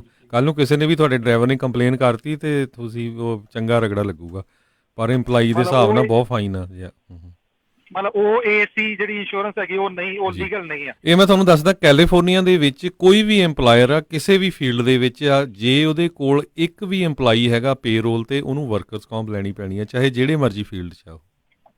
ਠੀਕ ਹੈ, ਥੈਂਕ ਯੂ ਜੀ। ਥੈਂਕ ਯੂ ਜੀ, ਮਿਹਰਬਾਨੀ ਜੀ। ਆਕੂਪੇਸ਼ਨਲ ਹੈਲਥ ਜਿਹੜੀ ਆਕੂਪੇਸ਼ਨਲ ਐਂਡ ਐਕਸੀਡੈਂਟਲ ਜਿਹੜੀ ਹੈਗੀ ਇੰਸ਼ੋਰੈਂਸ ਹੈਗੀ, ਉਹ ਇੱਕ ਉਹਦਾ ਬਦਲ ਨਹੀਂ ਹੈਗੀ ਜੀ। ਜੀ, ਇਹ ਦੋਨੋਂ ਵੱਖੋ ਵੱਖਰੀਆਂ ਚੀਜ਼ਾਂ ਨੇ, ਤੇ ਜਿੱਦਾਂ ਹਰਜੋਤ ਜੀ ਨੇ ਕਲੀਅਰ ਕਰਤਾ, ਜੇ ਤੁਹਾਡਾ ਇੱਕ ਵੀ EMPLOYEE ਆ ਪੇਰੋਲ ਤੁਸੀਂ ਉਸ ਦਾ ਕੱਟਦੇ ਹੋ ਕਰਦੇ ਹੋ ਤਾਂ ਤੁਹਾਨੂੰ ਵਰਕਰ ਕੌਂਪ ਲੈਣੀ ਉਹ ਲਾਜ਼ਮੀ ਆ। ਅਗਲੇ ਜਿਹੜੇ ਕਾਲਰ ਆਪਣੇ ਜੁੜੇ ਨੇ ਪਲਵਿੰਦਰ ਜੀ, ਸਤਿ ਸ਼੍ਰੀ ਅਕਾਲ ਜੀ। ਪਲਵਿੰਦਰ ਜੀ, ਜੀ ਸਾਰੇ ਸਤਿ ਸ਼੍ਰੀ ਅਕਾਲ। ਸਤਿ ਸ਼੍ਰੀ ਅਕਾਲ ਜੀ। ਹਾਂਜੀ ਵੀਰ ਜੀ, ਮੈਂ ਸਿਰਫ ਇੱਕ ਛੋਟਾ ਜਿਹਾ ਕੁਐਸਚਨ ਪੁੱਛਣਾ ਸੀ ਜੀ। ਜੀ ਆਪਣਾ ਮੈਂ ਨਾ ਕੰਮ ਕਿਸੇ ਕੰਪਨੀ 'ਚ ਕਰ ਰਿਹਾ ਕੀ ਦਾ, ਤੇ ਉਹਨਾਂ ਮੈਂ ਕਰਨਾ ਅੰਡਰ 60 ਮਾਈਲ, ਜਾਨੀ 60 ਮਾਈਲ, ਤੇ 60 ਮਾਈਲ ਦੇ ਵਿੱਚ ਹੀ ਰਹਿਣਾ ਇੱਥੇ ਇੰਡੀਆਨਾ ਤੋਂ। ਮੈਂ ਬਹੁਤ ਬੋਲ ਰਿਹਾ, ਤੇ ਮੈਂ ਪੁੱਛਣਾ ਚਾਹੁੰਦਾ, ਉਹਨਾਂ ਮੈਨੂੰ ਆਵਰ ਸ਼ੀਟ ਦਿੱਤੀ ਹੈ ਨਾ, ਆਵਰ ਸ਼ੀਟ ਤੇ ਸਿਰਫ ਉਹ ਔਨ ਤੇ ਆਫ ਹੀ ਹੈ, ਸਿਰਫ ਔਨ ਡਿਊਟੀ ਆਫ ਡਿਊਟੀ ਬਸ ਜੀ। ਤੇ ਉਹ ਠੀਕ ਹੈ, ਉਹ ਲੀਗਲ ਹੈ? ਜਾਨੀ ਮੈਂ 60 ਮਾਈਲ ਦੇ ਅੰਦਰ ਹੀ ਰਹਿਣਾ, ਜਾਨੀ ਸਵੇਰੇ ਜਾਣਾ ਸ਼ਾਮ ਨੂੰ ਆ ਜਾਣਾ। ਇੰਡੀਆਨਾ ਦੇ ਵਿੱਚ ਹੈਗੀਆਂ ਤੁਸੀਂ ਹਨਾ ਜੀ? ਹਾਂਜੀ ਹਾਂਜੀ। ਤੁਹਾਡੇ ਆਵਰਲੀ ਜਿਹੜੀ ਉੱਥੇ ਔਨ ਐਂਡ ਆਫ ਦੇ ਇਲਾਵਾ ਤੁਹਾਡਾ ਜਿਹੜਾ ਮੀਲ ਦਾ ਜਾਂ ਰੈਸਟ ਬ੍ਰੇਕ ਦਾ ਜਿਹੜਾ ਲਾਅ ਹੈਗਾ, ਉਹ ਦੇਖਣਾ ਪਊਗਾ ਕਿ ਤੁਹਾਨੂੰ ਰਿਕੁਆਇਰਡ ਕੀ ਹੈਗਾ, ਕਿਉਂਕਿ ਜਿੱਦਾਂ ਕੈਲੀਫੋਰਨੀਆ ਦੇ ਵਿੱਚ ਰਿਕੁਆਇਰਡ ਹੈਗਾ ਕਿ ਐਵਰੀ 4 ਆਵਰ ਤੁਹਾਨੂੰ 15 ਮਿੰਟ ਦੀ ਬ੍ਰੇਕ ਹੈਗੀ ਆ, ਤੇ ਐਵਰੀ 8 ਆਵਰ 5 ਆਵਰ ਤੋਂ ਬਾਅਦ ਤੁਹਾਨੂੰ half an hour the break ਹੈਗੀ ਆ। ਸੋ ਉਹ ਜਿਹੜਾ ਰੂਲ ਉੱਥੋਂ ਦਾ ਹੈਗਾ ਉਹ ਰਿਕਾਰਡ ਕਰਨੀਆਂ ਉੱਥੇ ਰਿਕੁਆਇਰਡ ਹੈਗੀਆਂ ਕਿ ਨਹੀਂ ਹੈਗੀਆਂ, ਇਹ ਤੁਹਾਨੂੰ ਦੇਖਣਾ ਪਊਗਾ, ਕਿਉਂਕਿ ਕੰਪਨੀ ਨੇ ਔਨ ਐਂਡ ਆਫ ਦਾ ਜੇ ਦਿੱਤਾ ਹੈ ਤੇ ਉਹਨਾਂ ਨੂੰ ਇਹ ਵੀ ਹੋਣਾ ਚਾਹੀਦਾ ਕਿ ਜਿਹੜੀਆਂ ਰੈਸਟ ਬ੍ਰੇਕਸ ਹੈਗੀਆਂ ਉਹਨਾਂ ਦਾ ਵੀ ਰਿਕਾਰਡ ਜਿਹੜਾ ਰੱਖਣਾ ਪੈਂਦਾ ਜੇ ਉੱਥੇ ਲਾਜ਼ਮੀ ਹੈਗੀਆਂ ਤਾਂ। ਕਿਉਂਕਿ ਇਸ ਤੋਂ ਹਾਂਜੀ ਆਵਰ ਸ਼ੀਟ ਤੇ ਲਿਖਿਆ ਹੋਇਆ, ਸਿਰਫ ਉਹਨਾਂ ਟਾਈਮ ਲਿਖਣਾ ਹੁੰਦਾ, ਉਹਨੂੰ ਉਹਦਾ ਦੇ ਲਾਸਟ ਥੱਲੇ ਟੋਟਲ ਔਨ ਡਿਊਟੀ ਆਵਰਸ ਪਾ ਕੇ ਥੱਲੇ ਫਿਰ total on duty hours last 7 ਡੇ ਉਹ ਸਾਰੇ ਪਾ ਕੇ, ਤੇ ਉਦਾਂ ਤਾਂ ਵੈਸੇ 5 ਆਵਰ ਤੋਂ ਉੱਪਰ ਹੁੰਦੇ ਨਹੀਂ ਇੱਥੇ ਜੀ, 5-6 ਆਵਰ ਤੋਂ ਉੱਪਰ। ਉਹ ਐਕਚੁਅਲੀ ਆਪਾਂ ਕੈਲੀਫੋਰਨੀਆ 'ਚ, ਸੋ ਮੈਂ ਰਮਨ ਜੀ ਨੂੰ ਬੇਨਤੀ ਕਰੂੰਗਾ ਨੈਕਸਟ ਵੀਕ ਸਰਚ ਕਰਕੇ ਜ਼ਰੂਰ ਉਹ ਤੁਹਾਨੂੰ ਦੱਸ ਦੇਣਗੇ, ਨੈਕਸਟ ਵੀਕ ਵਾਲਾ ਜਿਹੜਾ ਸ਼ੋਅ ਹੋਊਗਾ ਨਾ ਥਰਸਡੇ ਨੂੰ ਜੀ ਇੰਡੀਆਨਾ ਦੇ। ਓਕੇ, ਥੈਂਕ ਯੂ ਜੀ। Thank you Bhai, thank you ਜੀ, ਮਿਹਰਬਾਨੀ ਜੀ। ਅਗਲੇ ਕਾਲਰ ਨੇ ਆਪਣੇ ਨਾਲ ਜੁੜੇ ਗੁਰਿੰਦਰ ਜੀ, ਸਤਿ ਸ਼੍ਰੀ ਅਕਾਲ ਜੀ। ਗੁਰਿੰਦਰ ਜੀ। ਹਾਂਜੀ ਭਾਜੀ, ਸਤਿ ਸ਼੍ਰੀ ਅਕਾਲ ਜੀ ਤਿੰਨੇ ਵੀਰਾਂ ਨੂੰ। ਸਤਿ ਸ਼੍ਰੀ ਅਕਾਲ। ਹਾਂਜੀ, ਮੈਂ ਭਾਜੀ ਵੈਸੇ ਦੋ ਗੱਲਾਂ ਹੀ ਕਰਨੀਆਂ ਸੀ। ਜਿਵੇਂ ਭਾਜੀ ਨੇ ਗੱਲ ਕਰੀ ਸੀ ਵੀ ਡਰਾਈਵਰ ਨੂੰ ਟ੍ਰੇਨਿੰਗ ਆਪਣੀ ਕੰਪਨੀਆਂ ਨਹੀਂ ਦਿੰਦੀਆਂ ਨਾ ਜੀ, ਤੇ ਮੈਂ ਉਹਨੂੰ ਪਹਿਲਾਂ ਵੀ ਬਹੁਤ ਕਾਫੀ ਵੈਲ ਨਾਊਨ ਕੰਪਨੀ ਨਾਲ, ਜਿਵੇਂ JB Hunt ਨਾਲ ਕੰਮ ਕਰਦਾ ਸੀ, ਹੁਣ ਵੀ ਬਹੁਤ ਕਾਫੀ ਵੈਲ ਨਾਊਨ ਕੰਪਨੀ ਨਾਲ ਕੰਮ ਕਰਦਾ, ਤੇ ਸਾਨੂੰ ਐਵਰੀ 3 ਮੰਥ ਉਹ ਸਾਨੂੰ ਇੱਕ ਟ੍ਰੇਨਿੰਗ ਦਿੰਦੇ ਆ, ਇੱਕ ਵੀਡੀਓ ਦਿਖਾਉਂਦੇ ਆ ਸੇਫਟੀ ਦਾ ਜਾਂ ਕੋਈ ਵੀ ਪ੍ਰੋਬਲਮ ਹੈ, ਫਿਰ ਸਾਤੋਂ ਇੱਕ ਰੋਸਟਰ ਤੇ ਸਾਈਨ ਵੀ ਕਰਾਉਂਦੇ ਆ, ਉਹ ਰੈਕਡ 'ਚ ਰੱਖਦੇ ਆ ਵੀ ਡਰਾਈਵਰ ਨੂੰ ਟ੍ਰੇਨਿੰਗ ਦਿੱਤੀ ਸੀਗੀ। ਤੇ ਐਵਰੀ ਈਅਰ ਜਿਵੇਂ ਹੈਜ਼ਮੈਟ ਦੀ ਟ੍ਰੇਨਿੰਗ ਦਿੰਦੇ ਆ, ਹੈਜ਼ਮੈਟ ਦੀ ਪੂਰੀ 1 ਘੰਟੇ ਦੀ ਟ੍ਰੇਨਿੰਗ ਹੁੰਦੀ ਆ, ਹੈਜ਼ਮੈਟ ਦੀ ਪੂਰੀ ਟ੍ਰੇਨਿੰਗ ਦਿੰਦੇ ਆ, ਚੇਨਾਂ ਦੀ ਪੂਰੀ ਟ੍ਰੇਨਿੰਗ ਦਿੰਦੇ ਆ, ਕਿਵੇਂ ਆਉਂਦੇ ਆ, ਸਪੈਸ਼ਲ ਬੰਦੇ ਰੱਖੇ ਹੋਏ ਕਿਵੇਂ ਚੇਨਾਂ ਪਾਉਣੀਆਂ, ਸਾਰੀ ਟ੍ਰੇਨਿੰਗ ਉਹ ਫਿਰ ਪੇਪਰ ਤੇ ਸਾਈਨ ਕਰਾਉਂਦੇ ਆ ਵੀ ਤੁਹਾਨੂੰ ਟ੍ਰੇਨਿੰਗ ਮਿਲੀ, ਕੱਲ ਨੂੰ ਕੋਈ ਇਨਕੁਆਇਰੀ ਹੋ ਜਾਏ ਵੀ ਉਹਨਾਂ ਨੇ ਆਲਰੇਡੀ ਟ੍ਰੇਨਿੰਗ ਦਿੱਤੀ ਹੈ।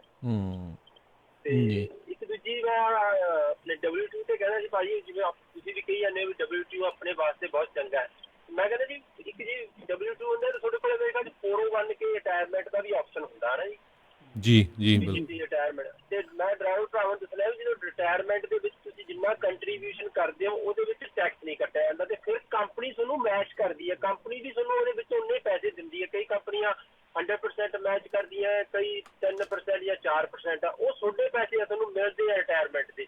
ਡਰਾਈਵਰ ਵੀਰਾਂ ਨੂੰ ਇਹ ਚੀਜ਼ ਸੋਚਣੀ ਚਾਹੀਦੀ ਹੈ ਵੀ ਤੁਹਾਡੀ ਰਿਟਾਇਰਮੈਂਟ ਬਣ ਰਹੀ ਹੈ 401 W2 ਤੇ, ਤੁਸੀਂ ਪੈਸੇ ਆਪਦੇ ਸੇਵ ਕਰ ਰਹੇ ਹੋ, ਇੱਕ ਸੇਫ ਜਿਵੇਂ ਕਹਿੰਦੇ ਸੇਫ ਅਕਾਊਂਟ ਦੇ ਵਿੱਚ ਰੱਖ ਰਹੇ ਹੋ, ਉਹ ਤੁਹਾਨੂੰ ਮਿਲ ਸਕਦੇ ਆ। ਤੇ ਕੋਸ਼ਿਸ਼ ਕਰਨੀ ਚਾਹੀਦੀ ਹੈ W2 ਤੇ ਜਾਓ, ਬਹੁਤ ਬੈਨੀਫਿਟ ਹੈਗੇ। ਥੈਂਕ ਯੂ ਵੀਰ ਜੀ, ਥੈਂਕ ਯੂ ਸੋ ਜੀ। ਬਿਲਕੁਲ Thank you. ਤੁਸੀਂ ਵੱਡੀ ਕੰਪਨੀ ਦੀ ਗੱਲ ਕਰਦੇ ਸੀ। ਆਪਾਂ ਨਿਊਜ਼ ਪੜ੍ਹ ਰਹੇ ਸੀ ਕੱਲ, ਰਾਜਕਨਵੀਰ ਸਿੰਘ ਜੀ ਜੇਵੀ ਹੰਟ 'ਚ ਇੱਕ ਉਹਨਾਂ ਦੇ ਡਰਾਈਵਰ ਨੇ 5 ਮਿਲੀਅਨ ਮਾਈਲਸ ਡਰਾਈਵ ਕੀਤੇ ਤੇ ਉਹਨੂੰ $50,000 ਦਾ ਉਹਨੇ ਜਿਹੜਾ ਹੈ ਬੋਨਸ ਚੈੱਕ ਦਿੱਤਾ। ਜੀ, ਉਹ ਕਹਿੰਦੇ ਆ ਵੀ ਲੰਮਾ ਸਮਾਂ ਸਾਡੇ ਨਾਲ ਕੰਮ ਕਰੋ। ਆਪਣਾ ਇੱਕ ਕੁਐਸਚਨ ਗਿਆ ਨਵ ਸੋਹੀ ਦਾ ਕਿ ਜਿਹੜਾ 8 ਘੰਟੇ ਦਾ ਸਪਲਿਟ ਰੂਲ ਹੈਗਾ, ਇਹ ਪ੍ਰਪੋਜ਼ਲ ਹੀ ਹੈ ਜਾਂ ਲਾਗੂ? ਇਹ ਹਮੇਸ਼ਾ ਤੋਂ ਪਹਿਲਾਂ ਤੋਂ ਹੀ ਸੀਗਾ, ਜਿਹੜਾ ਪ੍ਰਪੋਜ਼ਲ ਹੈਗਾ ਉਹ 7-3 ਦਾ ਹੈਗਾ ਹੁਣ। ਸੋ ਜਿਹੜਾ 8-2 ਦਾ ਹੈਗਾ ਲਾਅ, ਇਹ ਪਹਿਲਾਂ ਤੋਂ ਚੱਲ ਰਿਹਾ ਹੈ, ਉਹ ਆਲਰੇਡੀ ਚੱਲ ਰਿਹਾ ਆ। ਉਹ ਵਾਲੀ ਸਪਲਿਟ ਆਲਰੇਡੀ ਚੱਲ ਰਹੀ ਹੈ, ਉਹ ਥੋੜੀ ਜਿਹੀ ਚੇਂਜ ਕਰਨਾ ਚਾਹੁੰਦੇ ਆ, 7-3 ਦੇ ਉੱਤੇ ਕਰਨਾ ਚਾਹੁੰਦੇ ਨੇ ਜੀ। ਜੀ ਜੀ, ਤੇ ਇੱਕ ਬ੍ਰੇਕ ਲੈ ਕੇ ਆਪਾਂ ਵਾਪਸ ਆਉਂਦੇ ਹਾਂ, ਤੇ ਇਦਾਂ ਹੀ ਸਰੋਤਿਓ ਜੁੜੇ ਰਹੋ, ਤੇ ਤੁਹਾਡੇ ਵੀ ਸਵਾਲ ਜਿਹੜੇ ਉਹ ਆਪਾਂ ਲੈਂਦੇ ਹਾਂ, ਤੇ ਗੱਲਬਾਤ ਆਪਾਂ ਇਦਾਂ ਜਾਰੀ ਰੱਖਾਂਗੇ। ਪ੍ਰੋਗਰਾਮ ਅਪਡੇਟ ਅਮਰੀਕਾ ਦੇ ਵਿੱਚ ਜੀ। ਤੁਸੀਂ ਸੁਣ ਰਹੇ ਹੋ KOBO Yuba City 1450 AM, KIID Sacramento 1470 AM, KWRU Fresno 1300 AM, KLHC Bakersfield 1350 AM। ਮੈਨੂੰ ਚੂੜੀਆਂ ਚੜਾ ਦੇ ਚੰਦਵੇ, ਮੈਂ ਠਮ ਠਮ ਨੱਚਦੀ ਫਿਰਾਂ। ਗਹਿਣੇ ਤਾਂ ਜੀ ਮੈਂ ਸਿਰਫ ਨੂਰ ਮਹਿਲ ਜਿਊਲਰ ਯੂਬਾ ਸਿਟੀ ਵਾਲਿਆਂ ਤੋਂ ਬਣਵਾਉਣੇ ਆ। ਨੂਰ ਮਹਿਲ ਜਿਊਲਰਸ ਯੂਬਾ ਸਿਟੀ ਵਾਲੇ ਹੁਣ ਖੁੱਲ ਚੁੱਕੇ ਹਨ ਸੈਕਰਾਮੈਂਟੋ ਵਿੱਚ ਵੀ। ਸੋਹਣੇ ਲੇਟੈਸਟ ਨਵੇਂ ਡਿਜ਼ਾਈਨ ਦੇ ਗਹਿਣੇ 1990 ਤੋਂ ਗਹਿਣਿਆਂ ਦੇ ਨਾਲ ਸਜਾ ਰਹੇ ਨੇ ਲੋਕਾਂ ਨੂੰ, ਅਤੇ ਇਹਨਾਂ ਦੇ ਨਾਮ ਵਿੱਚ ਸ਼ਿਓਰਿਟੀ ਆ। ਹਰ ਤਰ੍ਹਾਂ ਦੇ ਖੂਬਸੂਰਤ 22, 23, 24 ਕੈਰਟ ਦੇ ਸੋਨੇ ਚਾਂਦੀ ਅਤੇ ਹੀਰੇ ਦੇ ਗਹਿਣੇ ਖਰੀਦ ਸਕਦੇ ਹੋ। ਭਾਵੇਂ ਸੋਨੇ ਚਾਂਦੀ ਦੇ ਸਿੱਕੇ ਖਰੀਦੋ ਜਾਂ ਫਿਰ ਬਣਵਾਓ ਕਸਟਮ ਡਿਜ਼ਾਈਨ ਦੇ ਖੂਬਸੂਰਤ ਗਹਿਣੇ। ਰਾਸ਼ੀ ਨਗ ਵਾਲੀਆਂ ਮੁੰਦਰੀਆਂ ਵੀ ਖਰੀਦ ਸਕਦੇ ਹੋ। ਨੂਰ ਮਹਿਲ ਜਿਊਲਰ ਤੁਹਾਡੀ ਸੇਵਾ ਦੇ ਵਿੱਚ ਹਾਜ਼ਰ ਨੇ। ਪੁਰਾਣੇ ਗਹਿਣੇ ਵੇਚ ਸਕਦੇ ਹੋ ਅਤੇ ਖੁੱਲੇ ਰਹਿੰਦੇ ਹਨ ਸਵੇਰੇ 10:30 ਵਜੇ ਤੋਂ ਸ਼ਾਮੀ 7 ਵਜੇ ਤੱਕ। ਵਧੇਰੇ ਜਾਣਕਾਰੀ ਲਈ ਗੱਲ ਕਰ ਸਕਦੇ ਹੋ 916 692 8121 9166928121। Noor Mahal jewellers Sacramento 2840 Del Paso road suite 200 Sacramento. ਅਤੇ ਯਾਦ ਰੱਖੋ Chaman Lal Noor Mahal jewellers Yuba city ਵਾਲਿਆਂ ਨੂੰ। Padda insurance and registration services ਇੱਥੇ ਹੋਮ, ਆਟੋ, ਲਾਈਫ ਅਤੇ ਹੈਲਥ ਇੰਸ਼ੋਰੈਂਸ ਕੀਤੀ ਜਾਂਦੀ ਹੈ। ਟਰੱਕਾਂ ਵਾਲਿਆਂ ਵਾਸਤੇ ਹਰ ਤਰ੍ਹਾਂ ਦੀ ਇੰਸ਼ੋਰੈਂਸ ਅਤੇ ਪਰਮਿਟ ਉਪਲਬਧ ਕਰਵਾਉਂਦੇ ਹਨ। ਨਵਾਂ ਪਾਸਪੋਰਟ ਬਣਵਾਉਣਾ ਹੋਵੇ ਜਾਂ ਰੀਨਿਊ ਕਰਵਾਉਣਾ ਹੋਵੇ ਤਾਂ ਅੱਜ ਹੀ ਪਰਮਜੀਤ ਸਿੰਘ ਪੱਡਾ ਨੂੰ 9166222822 ਤੇ ਕਾਲ ਕਰੋ। ਇੱਥੇ ਇੰਡੀਵਿਜੂਅਲ ਅਤੇ ਬਿਜ਼ਨਸ ਟੈਕਸ ਫਾਈਲਿੰਗ ਦੇ ਨਾਲ-ਨਾਲ ਨੋਟਰੀ ਦੀਆਂ ਸੇਵਾਵਾਂ ਵੀ ਉਪਲਬਧ ਹਨ। Address 8620 Antelope north road, suite B, Antelope, ਜਾਂ visit paddaiinsurance.com। Call 9166222822 916 622 2822। Smile and shine dental practice of doctor Sidhu, ਜੋ ਹਰ ਤਰ੍ਹਾਂ ਦੇ PPO ਇੰਸ਼ੋਰੈਂਸਿਸ ਅਤੇ ਡੈਂਟੀਕੈਲ ਅਸੈਪਟ ਕਰਦੇ ਨੇ, ਤੇ ਡਾਕਟਰ ਸਿੱਧੂ ਪੰਜਾਬੀ, ਹਿੰਦੀ ਦੇ ਵਿੱਚ ਵੀ ਗੱਲ ਕਰਦੇ ਨੇ। ਤਾਂ ਇੱਥੇ ਆਓ ਤੇ ਆਪਣੇ ਲੋਕਲ ਡਾਕਟਰ ਨੂੰ ਸਪੋਰਟ ਕਰੋ। ਵਿਜ਼ਿਟ ਕਰੋ smile and shine 729 sunrise avenue, suite 200, Roseville. Call 9169537975 ਜਾਂ 9169537976। Smile and shine. ਬ੍ਰੈਂਪਟਨ ਸ਼ਹਿਰ ਦੇ ਵਿੱਚ ਜਾਣਿਆ ਪਹਿਚਾਨਿਆ ਸੁਜੋਕ ਹੋਮਿਓਪੈਥਿਕ ਕਲੀਨਿਕ, ਜਿਨ੍ਹਾਂ ਨੂੰ ਹੈ ਇਲਾਜ ਕਰਨ ਦੇ ਵਿੱਚ 15 ਸਾਲ ਦਾ ਤਜਰਬਾ, ਜਿੱਥੋਂ ਤੁਸੀਂ ਕਰਵਾ ਸਕਦੇ ਹੋ ਹਰ ਇੱਕ ਤਰ੍ਹਾਂ ਦੀ ਨਵੀਂ ਅਤੇ ਪੁਰਾਣੀ ਬਿਮਾਰੀ ਦਾ ਇਲਾਜ। ਚਮੜੀ ਦੇ ਰੋਗ, ਬਲੱਡ ਪ੍ਰੈਸ਼ਰ, ਗੋਡਿਆਂ ਮੋਢਿਆਂ 'ਚ ਦਰਦ, ਬੈਕ ਦੀ ਕੋਈ ਵੀ ਪ੍ਰੋਬਲਮ, ਇਹਨਾਂ ਸਾਰੀਆਂ ਬਿਮਾਰੀਆਂ ਦਾ ਕਰਦੇ ਹਨ ਤਸੱਲੀ ਬਖਸ਼ ਇਲਾਜ। ਅਤੇ ਤੁਸੀਂ ਇਹਨਾਂ ਨਾਲ ਬੱਚਿਆਂ ਦੇ ਰੋਗ, ਭੁੱਖ ਨਾ ਲੱਗਣਾ, ਭਾਰ ਘਟਣਾ ਜਾਂ ਫਿਰ ਡਰੱਗ ਐਡਿਕਸ਼ਨ ਬਾਰੇ ਵੀ ਗੱਲ ਕਰ ਸਕਦੇ ਹੋ। ਕੰਸਲਟੇਸ਼ਨ ਬਿਲਕੁਲ ਫ੍ਰੀ ਕੀਤੀ ਜਾਂਦੀ ਹੈ। ਗੱਲ ਕਰ ਸਕਦੇ ਹੋ 6478562516 647 856 2516। Sujok homeopathic clinic 145 Clarence street, unit number 26, Brampton.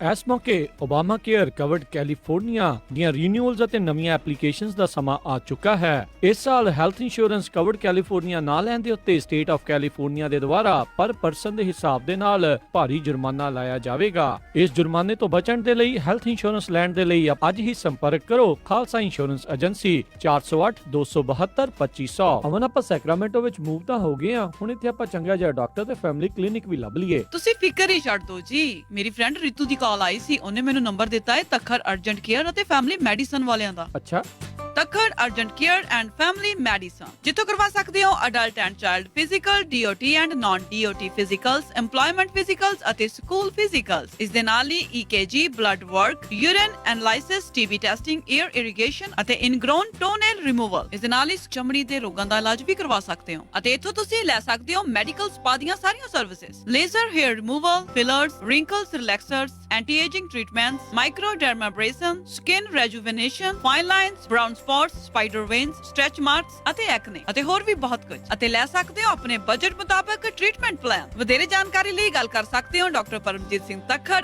MD 9166889994 8191 Timberlake Way Suite 350 ਅਤੇ 400 Sacramento।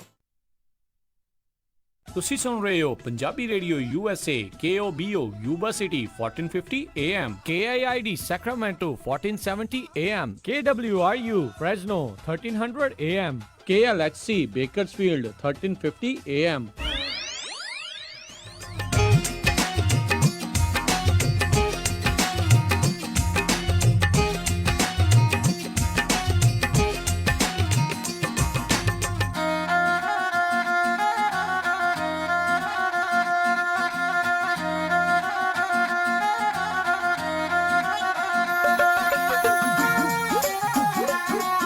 ਪੰਜਾਬੀ ਰੇਡੀਓ USA ਸੁਣ ਰਹੇ ਸਾਰੇ ਸਰੋਤਿਆਂ ਨੂੰ ਇੱਕ ਵਾਰੀ ਫਿਰ ਨਿੱਘੀ ਜੀ ਆਇਆਂ ਨੂੰ, ਸਭ ਦਾ ਸਵਾਗਤ ਹੈ ਸਰੋਤਿਓ ਪ੍ਰੋਗਰਾਮ ਦੇ ਵਿੱਚ। Programme update America trucking special ਚੱਲ ਰਿਹਾ। ਹਰਜੋਤ ਸਿੰਘ ਜੀ, ਰਮਨ ਜੀ, ਜੀ ਆਇਆਂ ਨੂੰ, ਸਵਾਗਤ ਹੈ ਜੀ।